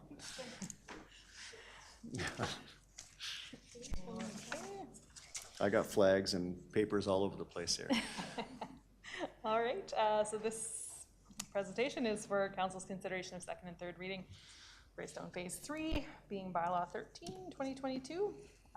So again, we are looking kind of central into the community, outlined in reds, approximately 7.8 acre site just immediately northwest of Spray Lakes Family Sports Center. And so this map again was now, I guess, from the former neighborhood plan. You can see the proposed parcel was to be a mix of central business and residential high density. And so this would be one of the two high density sites within Greystone at this time. So under the new land use bylaw, the most comparable districts were the general commercial in the red and the residential high density in the brown color. So this is proposed to change from its current special industrial zone to these two districts. And this proposed land use amendment is fully compliant with the Greystone Area C neighborhood plan. So again, I just wanted to share the uses with you. Again, they were in the package as well. So the residential high density district is the multi-unit dwellings primarily. So the allowable density within this district is 95 to 150 units per hectare. And this increases to 200 units per hectare if underground parking is provided. So for this parcel specifically, the high density one, the density range would be between 142 to 225 units, but that could go up to 303 units if the underground parking was utilized. And then this is kind of a full slide, but this is showing all the allowable uses under that general commercial district, the CEG. And as you have heard from the applicant, they are pretty set that this would be a hotel site, which is in the permitted uses. but there are obviously other uses that are allowable on that site as well. And as this is fully in alignment with the neighborhood plan, and we did not receive any concerns on this one, administration does recommend that council give second and third reading to bylaw 13, 2022. Thank you for your presentation. Sorry, Councillor Reid, the Deputy Mayor has beat you to the light. Deputy Mayor Federico? The council gives second reading to bylaw 13, 2022, and I have no questions. No questions? Only comment I have is it's really great to see a hotel be contemplated on this phase 3. Just in line with what the applicant said in the public hearing, I think it's obviously much needed in our community, and the location adjacent to the rec center is appropriate, and look forward to that coming to fruition. Yeah. Okay, I don't see any other comments or questions. I'll call the question. All those in favor? Carries. And Deputy Mayor, would you carry on with third? That council give third reading to bylaw 13, 2022. And all those in favor of that motion? That carries as well. Thank you, Candace. Thank you. I think that ends the Greystone show for tonight. Okay, let's move to 6B. Ms. Dela Cruz is making her way to the podium to talk about whistle cessation. Thank you, Mayor Junong, and good evening, Council. It's a pleasure to be here tonight. So there is no accompanying presentation for this report, but I would just like to provide a brief summary of what this report is all about. So this report basically seeks Council's approval for administration to proceed with an application to Canada Pacific Railway and Transport Canada for whistle cessation at the Great CPR crossing that would be constructed adjacent to the station facility. So you've seen the facility actually last April 1st during the tour, and it's in active construction. So, so the target is for us to be able to complete the station and the crossing around summer of this year. So there is actually a process attached to whistle cessation, so we want to be actually starting this process right now. So the whistle cessation basically means that the train operator will not proactively apply the whistle as the train approaches the crossing. So this means that visitors and residents and businesses will not be subjected to the whistle blowing every time the train crosses the crossing. So, so public safety is still of the utmost importance, and so to mitigate the risk against public safety and to support also the whistle cessation if it actually proceeds, the town and CPR have actually collaborated in terms of identifying measures for us to be able to ensure public safety. So these measures also are in compliance with Transport Canada's standards for at-grade crossings. So the safety measures would include installation of crossing control arms, speed control fencing, warning lights, audio warnings, signage, and tactile strips on the ground for pedestrians who are visually impaired. So, so that's it, basically, Council. So administration is therefore recommending for Council to approve for administration to proceed with application for whistle cessation to CPR and Transport Canada. So thank you, Council, for listening, and for if you have any questions, I would be able to hopefully respond to your questions right now. Thank you. Thank you, Ms. Dela Cruz, for your presentation. Pretty straightforward. I think we went through something similar with the Horse Creek crossing, it seems like last year, but it wasn't. Councillor Reid? Yeah, I'll move that council direct administration to proceed with the application to the Canadian Pacific Railway and Transport Canada for a whistle cessation for a proposal at the grade pedestrian crossing at the Canadian Pacific Railway crossing at mile 22.9.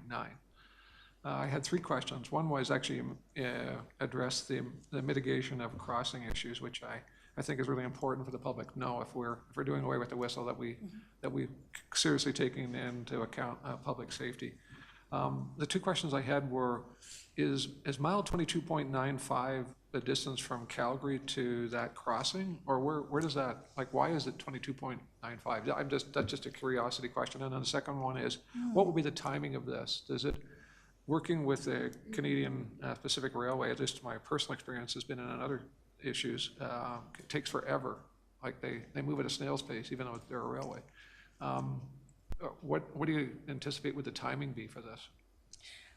Yeah, so good questions, Councillor Reid. So through the chair, I'm responding to Councillor Reid's question. So the mile 22.95, I wish I know actually what that means, but it's actually the location that CPR provided us, and that's something that we're using as part of this report. But that's something that I would want to go and maybe get some more understanding of, but that's a good question. So regarding the second question, in terms of timing, so we've been really collaborating with CPR, and so they understand that the target completion of the crossing is going to be late summer this year. So based on that, we're actually working with them right away so that the whistle cessation agreement is going to be in place in time for the operations of the crossing late summer this year. Thank you. Thank you, Councillor Reid. Councillor Flowers?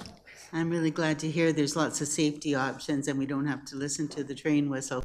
We have a lot of trains going through downtown and I live down there, so very happy about this. Every once in a while they forget to, and they do honk the horn or blow the whistle, and it scares you, you just jump off the couch.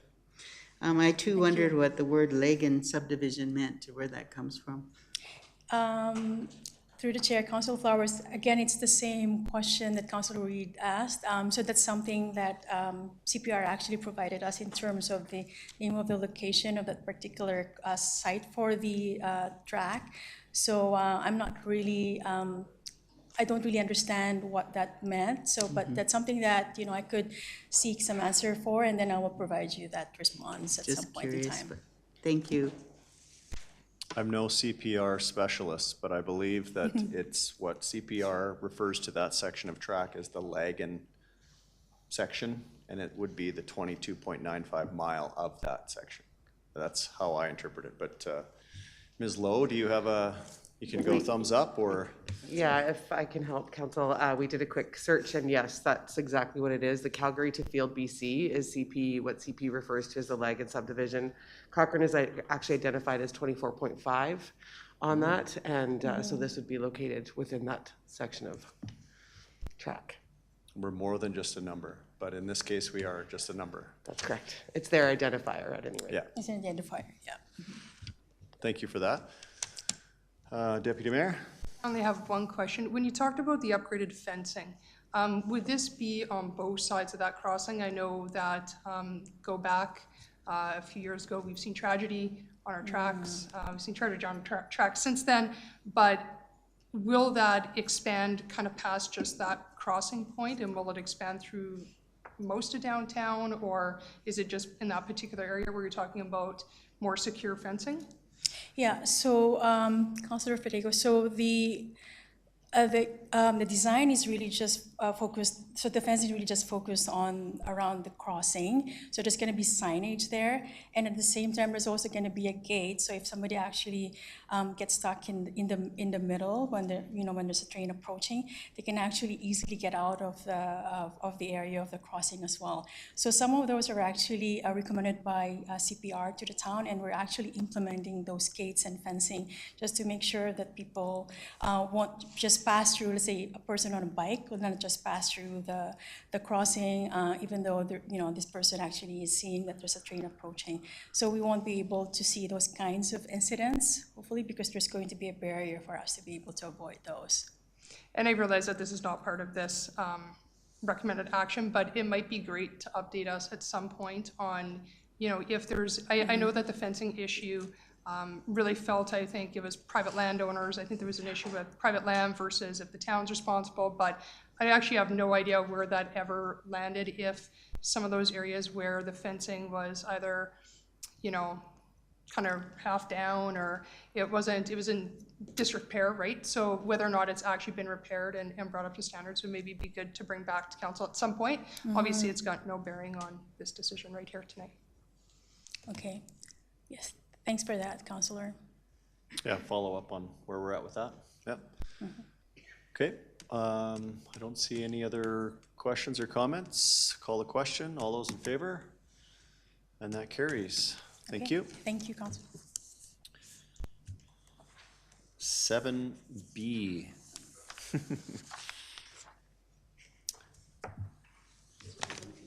Yeah, we should have, yeah. Ms. Galan is coming up to talk about the Q4 financials. Good evening. And you thought the finance portion was complete for the evening.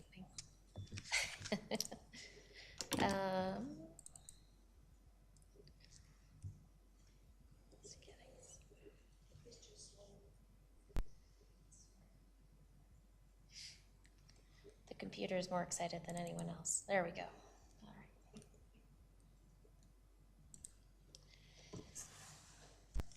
All right. Good evening, Mayor Janung and members of council. I'm here tonight to present to you the Q4 2021 financial results. Earlier this evening, you heard a presentation from Mr. Pilling and Ms. Van Campina on the 2021 audited financial statements. For my presentation this evening, I'm going to review what happened in 2021 in terms of the operational and capital results. Annually, administration reports to council where the municipality landed in comparison to budget, or as Ms. Van Campina referenced earlier in the meeting, the municipal reports. The municipal budget is built based upon trending and predictions, which is based upon consultation with departments.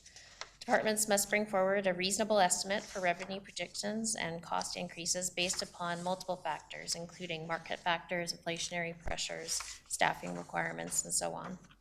At the end of the year, the municipality will either be in one of two situations, will either be in a net surplus or a net deficit.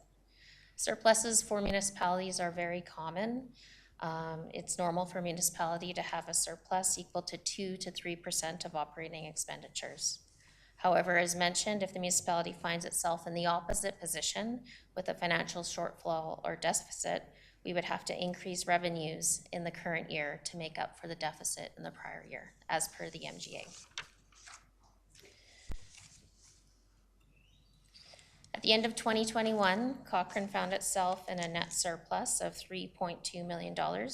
As mentioned previously, what's normal is a 2 to 3% surplus. However, for us, it was a 5% surplus of the 2021 operating expenditures, which is not too far out of the norm. You may be wondering why Cochrane had a 5% surplus. In high level, in addition to the growth Cochrane is currently experiencing, there were several non-reoccurring revenues, in addition to expense savings that are contributing to this increase. Also, on average, municipalities do not have the level of growth that's currently being experienced by Cochrane. At the end of 2020, Council approved the operational budget of $60.4 million, of which at the end of 2021, we had spent 97%. The total capital budget was $29.5 million. Within the capital budget, there were 90 approved capital projects, of which 26 were complete by the end of 2021. Here's a breakdown of the municipal surplus. Our surplus is comprised of two main streams. Revenues were up by $1.9 million, and there were cost savings of $1.3 million. Looking at revenues, this graphic depicts the 2021 revenues by section. I've excluded the council and CAO sections from this as they do not budget for revenues. The blue bar on the left represents the budgeted revenues, the red bar represents actual revenues, and the green bar on the right represents the net surplus. This graphic is also displayed as the organization existed prior to October 2021. Trying to get my dates straight here, my apologies. So infrastructure services was not a part of development services at that time. The Ranch House Events Center and communications departments were included in corporate services, and community services is included in development services. Overall, as you can see from this graphic, most sections had revenues higher than budget. At the 2021 budget time, with continuation of COVID-19, we anticipated that 2021 would be a slow year and that 2021 would see marginal growth in our revenues. Sometimes it's easier to look at the general trends of revenues and what was happening to contribute to that surplus. Some of the trends that we noted were that the population did in fact increase as per Stats Canada by 1,029 residents or 3.2%. In 2021, we saw assessment growth of 2.65%. With the unforeseen increase in activity in the real estate market, there was a significant increase on the demand for town services as well. For instance, there were 973 utility account move-outs in 2021, which almost doubled, or in 2020, my apologies, which almost doubled in 2021 to 1,600 accounts. So while this does not generate significant amount of revenues, it does create an impactful workload on staff. User fees were also up in 2021. This included things, for example, such as assessment inspection fees, parks and cemetery fees, animal license annual fees. Permits for inspections and planning were up significantly in 2021. They contributed about $647,000 of the revenue increase. Total penalties collected were up over prior year for both taxes and utilities. There were a few non-residential properties that were past due in 21, which added to this, the additional revenues realized. It's worth noting here that there was no change that was noted to the collectability of tax and utility accounts, just that the net basis was growing in 2021. Moving on to expenditures. The layout of this graph is the same as you saw with the revenues. As a reminder, there was a $1.3 million cost savings in expenditures. For this graphic, I did include the sections for the council and the office of the CAO, and most sections were under budgeted expenditures with the exception of corporate services, which was over budget due to some staffing departures and contract services procured to assist with the ongoing operational expenditures.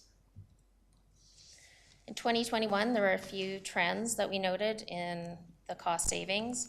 There were staff vacancies. Staff were traveling less to conferences due to the ongoing pandemic. There were some supply chain issues and manufacturers delays, which led to cost savings. We also pulled debenture later in the year than we had budgeted for, so there was some cost savings as a result of that. And there was also the continued impact of COVID-19 and remote work.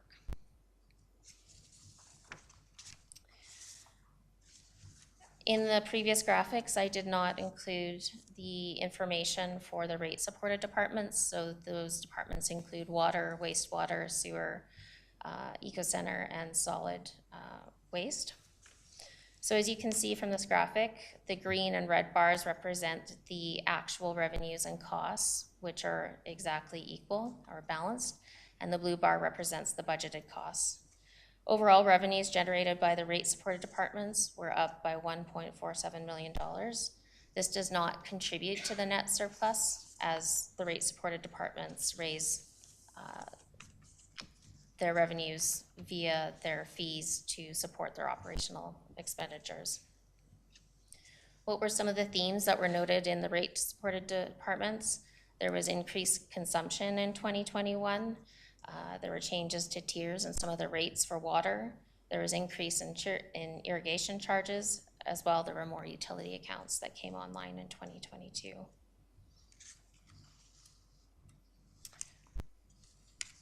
My apologies here. The external factors we've discussed, along with reduction in expenses by town staff, have resulted in this surplus. Yes, this is due in part to the increased population and assessment growth, but it's also due to the active sale of current homes, which has impacted workloads. The savings in staff and staffing costs are not sustainable, especially with significant pressure on town resources due to a growing population. Further, the impact of staff slippage is Further, the impact of staff slippage is that the vacation liability balance is growing. Staff are working extra to keep up with increased demand for town services and to cover additional workloads from vacant positions. Administration will adjust the budget going forward based upon the results from 2021 for items anticipated to stay at these levels. So based upon our operational budget of $60.4 million, we realized the surplus of $3.2 million, and we're recommending that we transfer the surplus to operating capital reserves. Our recommendation is as follows: that we transfer $1,225,000 to operating reserves. This transfer includes $673,000 realized from cost savings in staffing costs and vacancies. Allocating this amount would offset the planned draws to fund organizational visioning work and would include recruitment of new staff in 2022. Further, we're recommending that we transfer $600,000 to the infrastructure gap reserve. This was the amount that was budgeted as a 2022 contribution and was reduced in the final budget. We're further recommending that $200,000 is transferred to the planning reserves. This is an opportunity to fund the future MDP work and would have a net impact of $0 on the reserves. In 2021, there was a savings as a result of the RCMP contract equal to $105,000. We're recommending that we transfer these savings to the police operating reserve. We know we may have to fund retroactive pay, and we've budgeted to draw from reserves for this, so this will help with that. We're also recommending to transfer $300,000 to the Human Resources Operating Reserve. This is to help fund the 2022 compensation review. And we're recommending finally to transfer the balance of the surplus, $791,842, to the Facility Life Cycling Reserve, as this reserve currently has a significant negative balance of $3 million. We've not been putting sufficient dollars away in reserves, as mentioned previously in the earlier presentations, so thus we're recommending this transfer. Moving on to the capital budget. This graphic represents the number of capital projects that were open at the end of 2021. We did have 90 projects at play in 2021. At the end of the year, we had 57, which rolled over into 2022 with a total budget of $137 million. You can see from this graphic that W3 had 18 projects in progress that rolled over into 2022, followed by Parks and Roads at 15. Both Fleet and Equipment and Facilities had 7 projects. The CRL and the life cycling projects were 4, and we had 2 FREC programs underway, which continued into 2022. This graphic depicts the dollars of capital projects that were open at year end. There was 50% of the operational budget that was related to the Parks and Roads projects. Included in this number are significant projects, the Jack Tennant Memorial Bridge and the Highway 1 improvement projects. Facilities comprises 22% of this budget, which includes other major projects such as the station and the PSB building. W3 had 17%, and the remainder of projects comprised the rest of the budget. In 2021, we spent $24.8 million on capital projects. There's a bit of a table here. 26 projects were actually completed and 4 projects were postponed. Many large multi-year capital projects such as Highway 1A, the station, and Protective Services building projects will continue into 2022, and there were 5 life cycling projects underway in 2021. Which brings us to our conclusion. We're recommending option 1, that council directs administration to transfer the surplus as follows: $1.2 million to operating reserves, $600,000 to the infrastructure gap reserve, $200,000 to the planning operating reserve, $105,000 to the police operating reserve, $300,000 to the human resources operating reserve, $791,842 to the facilities capital reserve. Thank you for listening to my presentation at the end of this late night.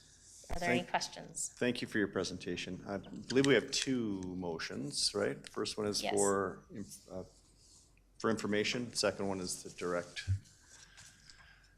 all those funds to all those places that you just highlighted.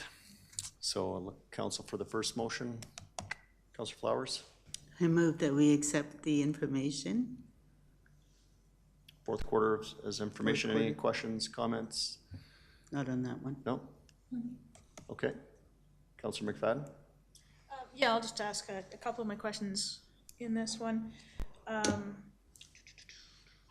I mean, first of all, I just want to say, I mean, this is a really good news story. It's nice to be looking at such a positive surplus. So that should be celebrated, but also understanding that this is an aberration due to COVID. When I think back to how we were planning out last year's budget, it was all about, we were still in the middle of COVID. There really wasn't an end in sight, and we were trying to button down and run on minimal resources. And so that budget that we laid out was very much an emergency budget. It was a crisis management budget. And, the world turned quickly, kind of within 6 months. So kind of an unpredicted reality that we've experienced, but a very positive one for Cochrane, and which I'm very glad to see, because what we thought might happen was nothing like this. So it's nice to be in this spot. So I wanted to first, celebrate that for our community. It's then is going to bring up, some opportunities and some good discussions around those opportunities. But saying that, I did have some questions just for my own clarification, and you said something that I didn't quite catch. It was in regards to the utilities, and I think I maybe just heard it wrong, that a lot of the utilities, we generated a lot of extra revenues. Those weren't considered part of the surplus, or they were considered? I just think I heard your utility report wrong. No, through the chair to Councillor McFadden, you did hear that information correctly. So at the end of the year, the rate supported departments need to be fully funded by the rates that they collect. So at the end of the year, it balanced out so that the additional revenues that were generated were offset by the expenditures. So at the end of the year, they balanced to zero.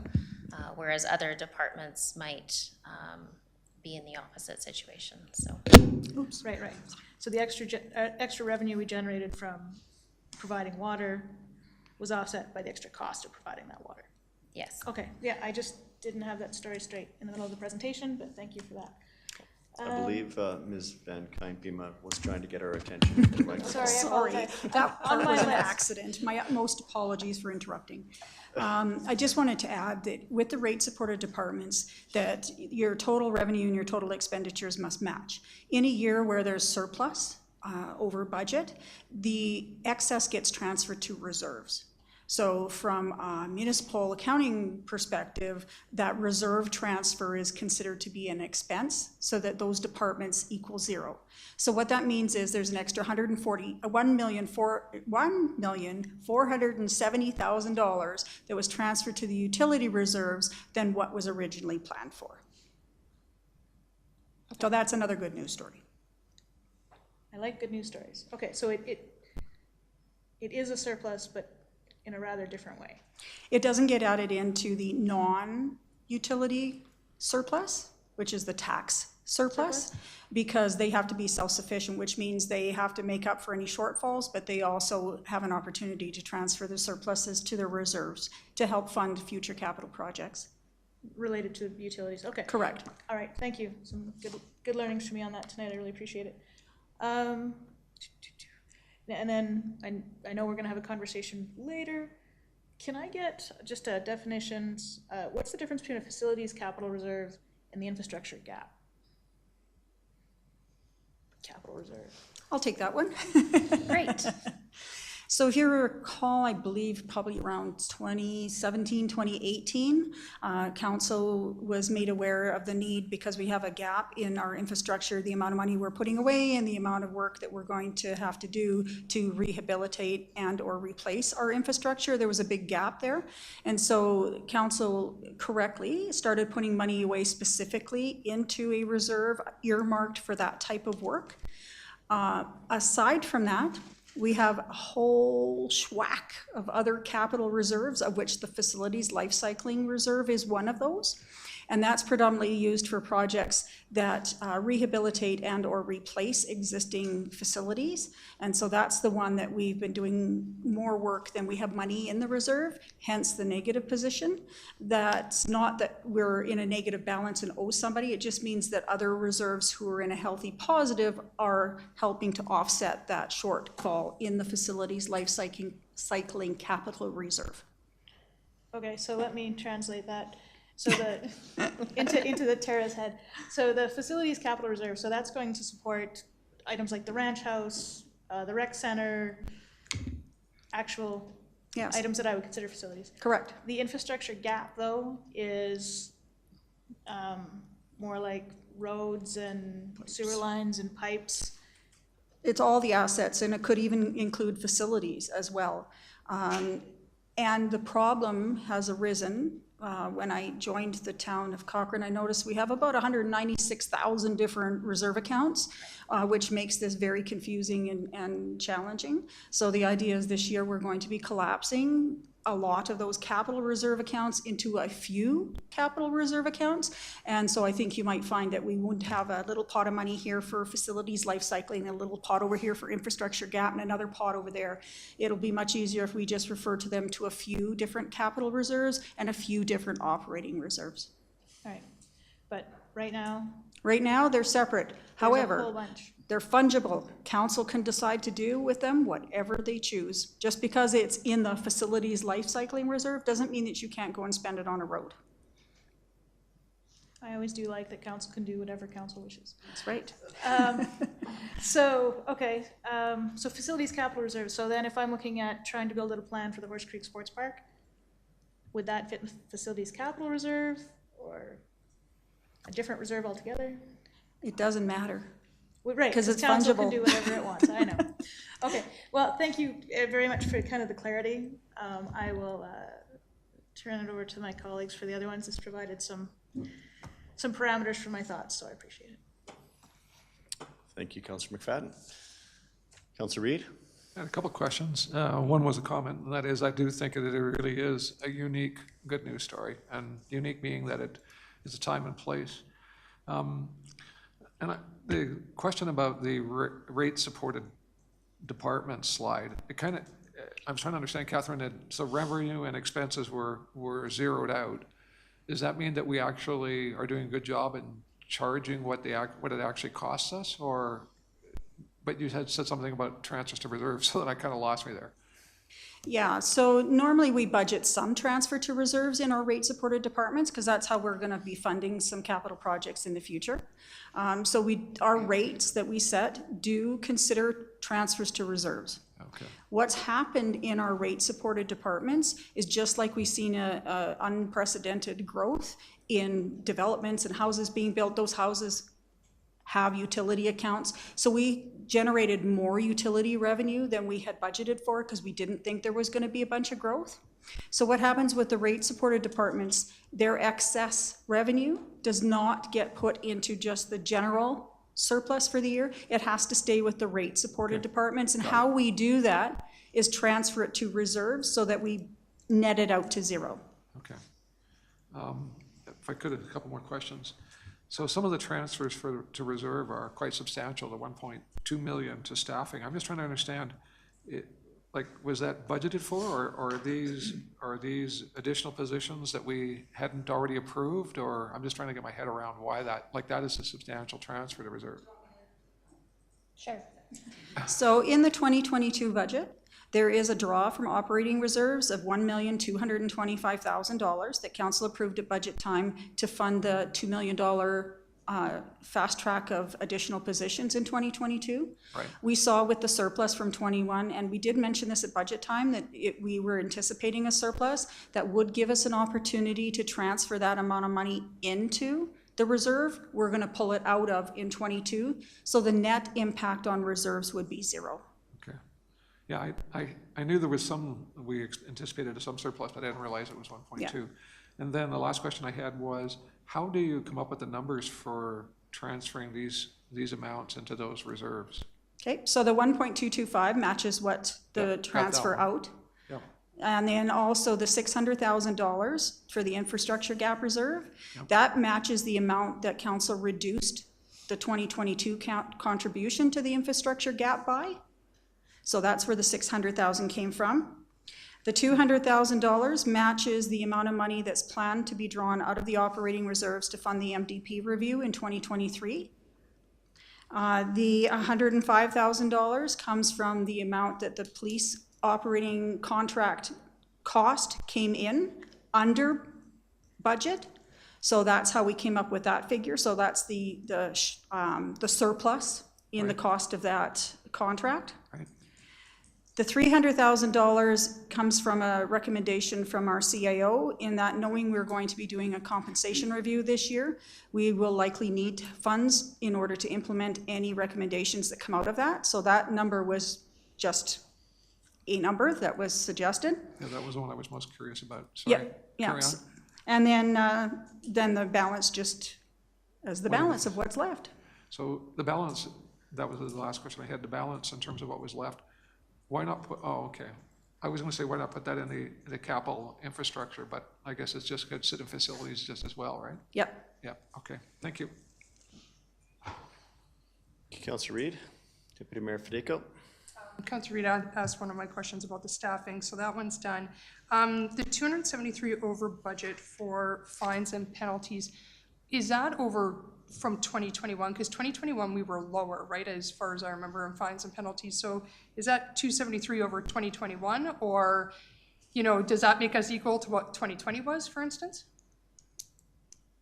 So we had budgeted, we're basically looking at what we budgeted compared to what it actually was. So I'm sorry, I don't recall off the top of my head what the budget was for fines and penalties revenue in 2020. I think we either held the line or reduced it. So that just means that I would guess that it was actually higher than what we experienced in 2020. Okay, and then I guess my only other question, this might not be something that you can answer tonight, but out of some of those, obviously your taxes and things like that, that impact again from COVID, I would like to hear, you know, what kind of impact that was, how many people didn't pay their taxes on time, or what the overall impact. Now that we're kind of moving out of COVID, I think it'd be great to just get another update on what that number actually looked like, since we're kind of hopefully moving to the other side.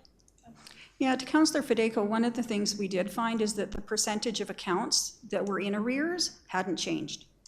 It was just the balance in arrears because taxes increase and therefore the amount increases.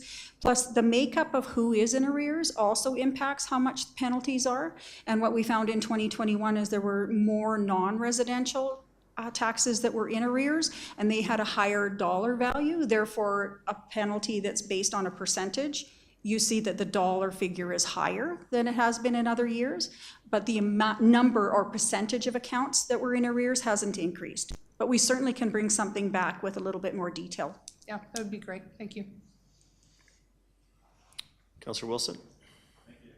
I had another follow-up question about the 1,225,000 operating reserves that will be drawn from in 2022 for staffing increases. If I understand it correctly, well, I guess my concern as I look at this is, will this transfer temporarily cover the true ongoing costs of staffing increases and cause a future balloon as that's the new level of staffing we're paying in future years if we don't have surpluses to transfer from operating reserves? And I guess the best way to perhaps help me understand this is what consequences, here's my question, I suppose, what consequences would there be in the next budget that we're about to see if we took that $1,225,000 and put it in the facilities capital reserve, for example? Or is it just, you said that they're fungible so you can just move back and forth, so is that the same answer to this, where there'd be no drastic increase or decrease to our upcoming budget if we were to do that? Yeah, are you okay if I take that one? Okay. So in the budget, we have a 2022, 3, and 4 budget. 2022 is the approved budget. So in 2022, we have allocated $1,225,000 to come out of the operating reserves to help fund the $2 million. We do not need to draw money from the operating reserves to continue to fund that cost in 23 and 24. So it's already built into the plan for 23 and 24. If you decide not to transfer the 1.225 million into that operating reserve, where we would have been drawing the funds from, that's fine. You just reduce the operating reserves by the $1.2 million, and then you increase your facilities life cycling reserve by that same amount. We just thought it was an opportunity to offset a draw that was going to happen. But if you would prefer to continue to have that draw come out of the operating reserve in 22, that's not a problem, and allocate it to any other reserve. Okay, thank you. I understand that then, so it is I believe I just heard it is the fungible answer where you can, it's almost semantics where it goes and comes from because we can move it around, but I guess to help me understand slightly further, if we didn't have the surplus because, did we know we were going to have the surplus when we were operating in our last budget cycle, or is this new news since then? To help me understand better. Yeah, so as we were doing the quarterly reports, I believe that we had projected at least $1 million in surplus through the other quarters, probably starting towards the beginning of Q3. And we anticipated that to continue, and we did mention that at budget time, that we were anticipating to have a surplus. It's not until we do all of the work at the end of the year and see where everything shakes out that you find out what the true amount is. So it was unexpected to have it at $3.2 million. However, it is an opportunity to offset some of the draws that we had reluctantly decided on at budget time, and that hence our recommendation. But yes, they're fungible. Thank you for the clarification. Thank you, Councillor Wilson. I guess since we're kind of in that, I'll keep the questioning going on the reserve allocations. And my questions were going to be similar to what everybody's asked tonight, but so to break it down into the budget that we contemplated in last year, at the end of last year for this year, 2022 budget, saw a large drop from reserves. The surplus, for all the reasons that I agree are good ones because of COVID and everything that presented itself, the recommended action from administration is that we don't draw from as much money from the bank and offset that with the reserve or the surplus. That's correct. And I think Ms. Almond had perhaps something to add. Sorry, I see a red light over there finally. I'm sorry, I was trying to get your attention. I just want to course correct some language quickly, just because it's so critical in this conversation. Councillor Wilson, you had said the 1.2 million to fund staff increases. I just want to be clear that that's not salary increases. That's the positions that we had identified. It's very important that we just clarify that. This is about bringing on the people. That's how you get our attention. Just whack it. Bringing on the people that are needed to support the work that has been generated by all these increases. So just making sure it's not about people's salaries. Okay, thank you. Great point. Thank you for that. But I think it's really why I'm belaboring the question, I guess, is that I think a lot of people will ask, why are we doing this or why are we doing that? And I think it's important that we highlight that the budget saw a large draw from reserves. So we're basically taking money out of the bank of savings to offset the needs that we are debated throughout the budget. So now it's like we're going to take less from the bank and put more back into, or keep our savings the way that it was. Yeah. Okay, and that's a good way of, I think putting it in layman's terms that what's happening here. Because when I first read this, I was quite like, and what Councillor McFadden has said, like this is a good news story, not to make it sound like it's a negative, but just I think to a resident on the street, it's like, well, if you have a surplus, then why aren't you giving it back to us, or et cetera, et cetera. So it's basically putting it back in the bank. The other thing I think is important to point out, Mayor Janong, is that the surplus isn't something that's expected to continue. Yeah. All of the causes of the surplus were things that you couldn't foresee in your crystal ball, and they certainly aren't things that are going to persist in future years with any certainty. Therefore, if you allocate it to a reoccurring expenditure, then you're going to have to draw the money from somewhere else when it doesn't reoccur.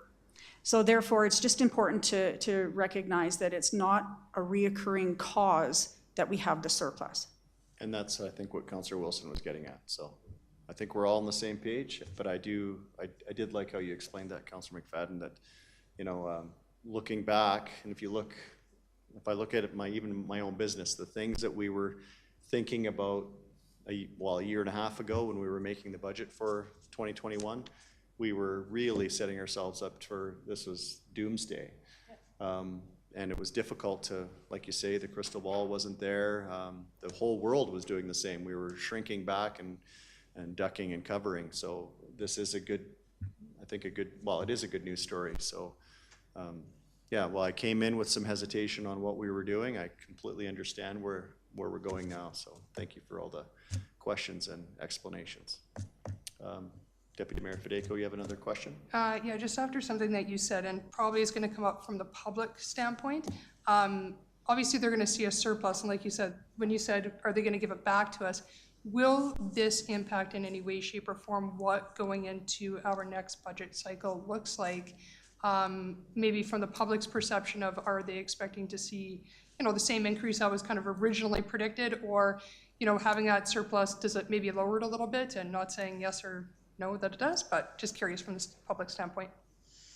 Yeah, you know, as you know, Deputy Mayor Federico, as we go into budget time, the budget that we bring forward for the 2023 is not likely to look very much like what is sitting there in the draft proposed plan for 23. I know Councillor Reid has made that comment quite often, that that budget we end up landing on doesn't look like the plan. And so I anticipate the same thing in 23. Will that occur as a result of this surplus? Directly, no. It's not an ongoing thing. So there's not an ongoing tax savings that we could translate in a reduction in expenses or a reduction in revenue for 2023 and onward.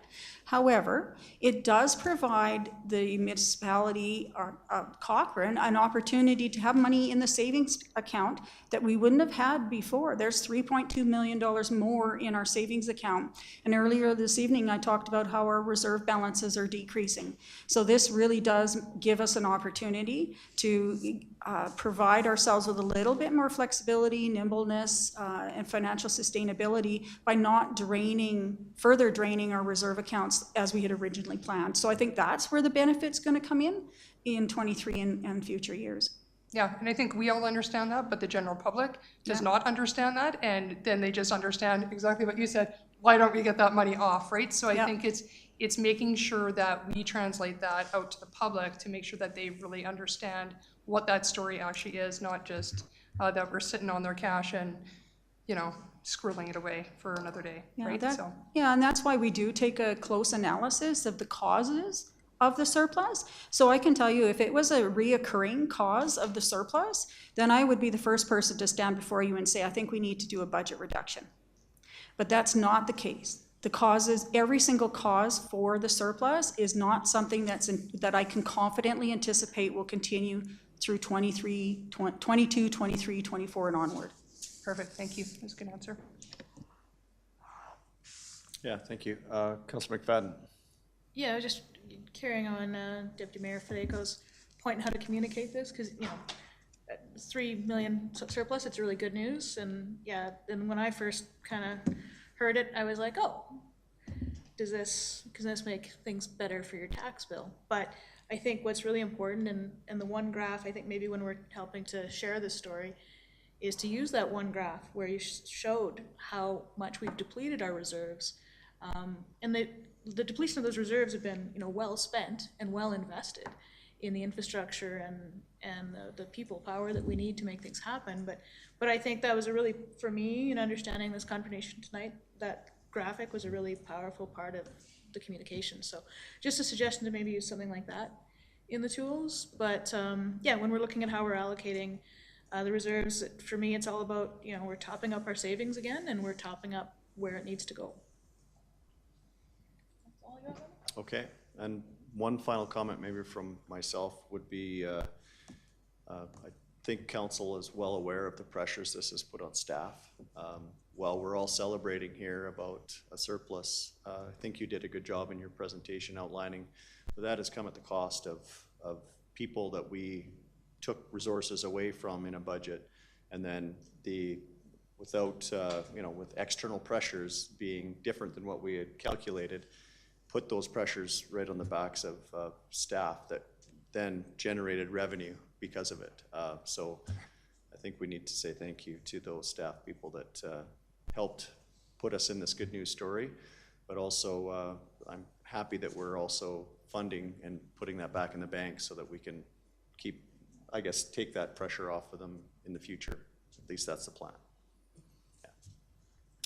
Okay, I think we've talked about our second motion too, but let's vote on the first one first, or do you have another question? No? Okay. Moving on.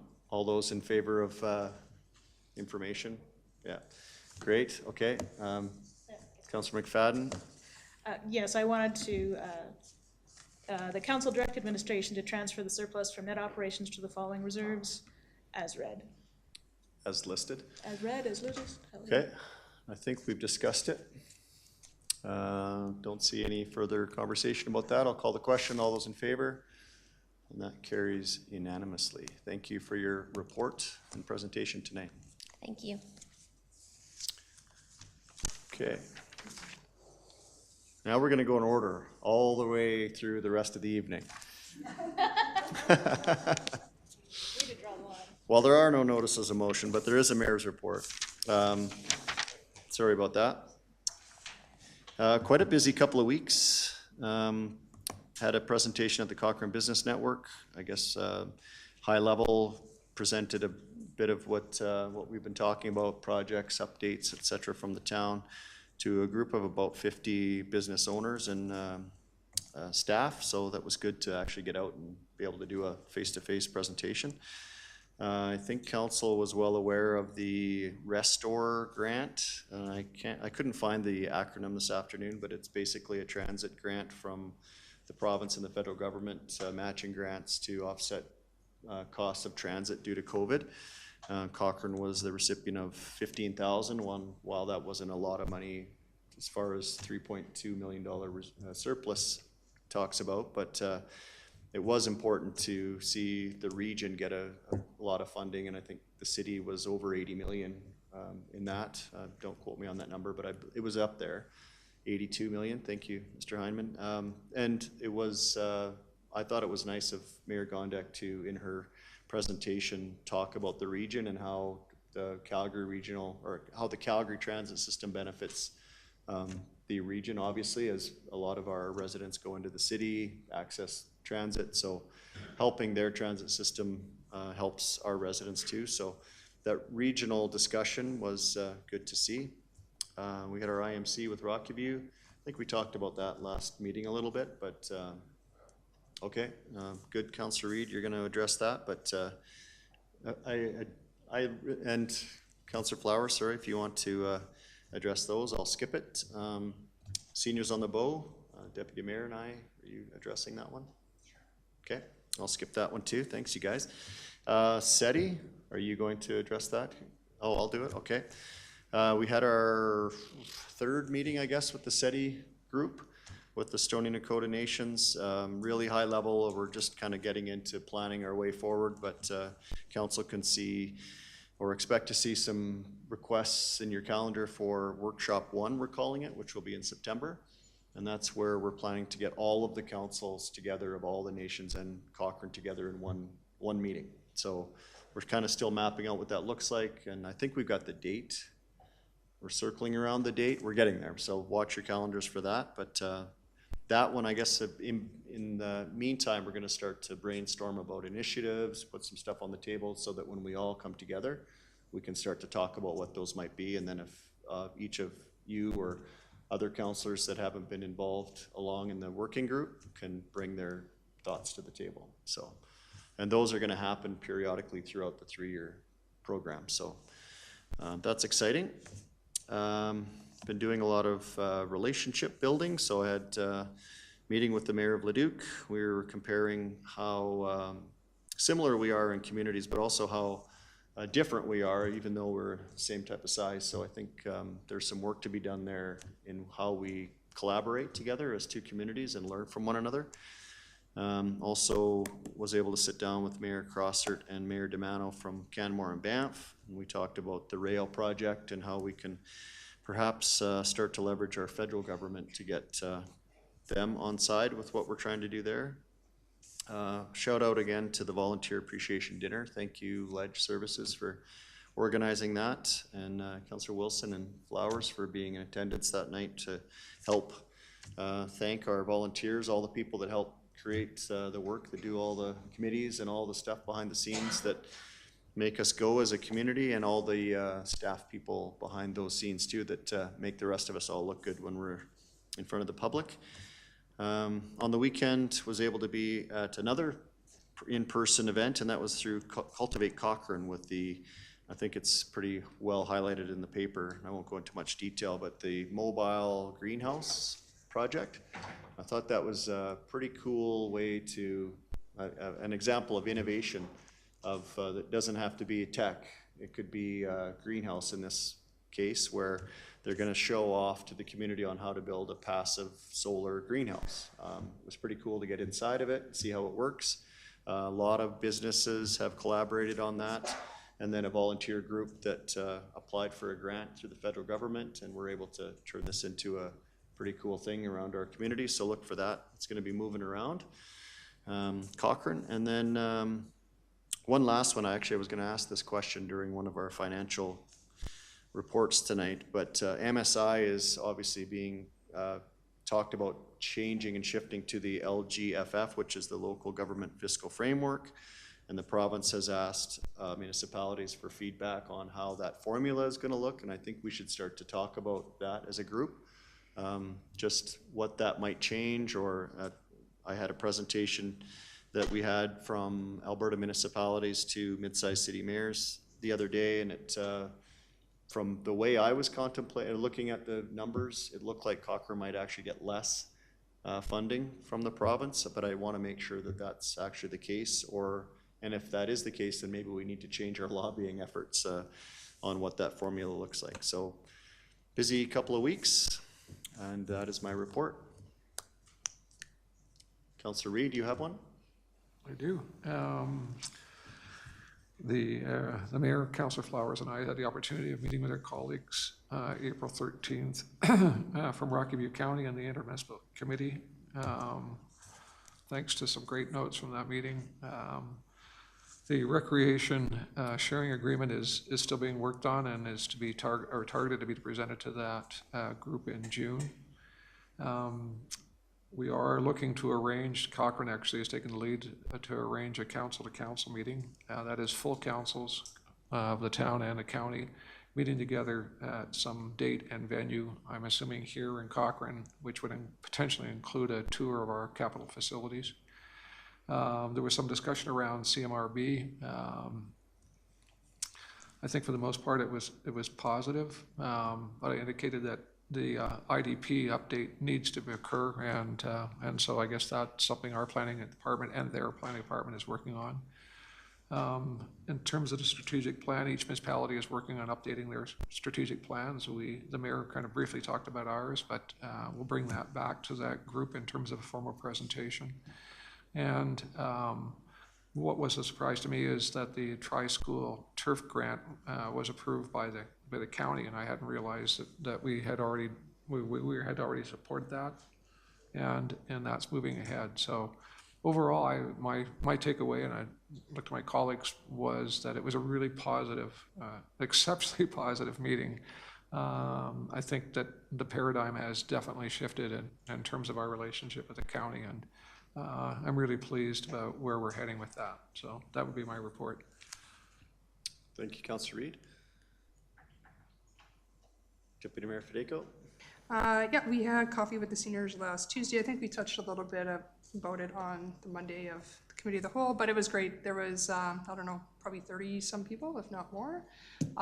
2 hours full of nonstop questions, and it's good to see membership is up there, so that's positive to see, and you felt a fairly positive vibe. I actually, you sometimes go into those types of venues and you think you might get beaten down, but instead it was actually, there's a lot of praise for council and all the good that's happening within our town, and they do have 5 parking stalls out front that the mayor did point out to me that nobody was parked in, so people can park there. So we do have designated senior parking at the center, which is great.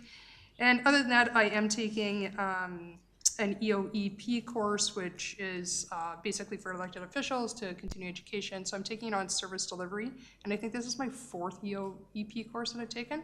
And it's great. It's just all different councillors and mayors of all different municipalities across the province kind of join in, and it's all online, but we get to go into breakout rooms and have interesting discussion about how their particular municipality is providing services. So it's on for the next 3 weeks yet, so I'll look forward to reporting back on some of the good information I learned.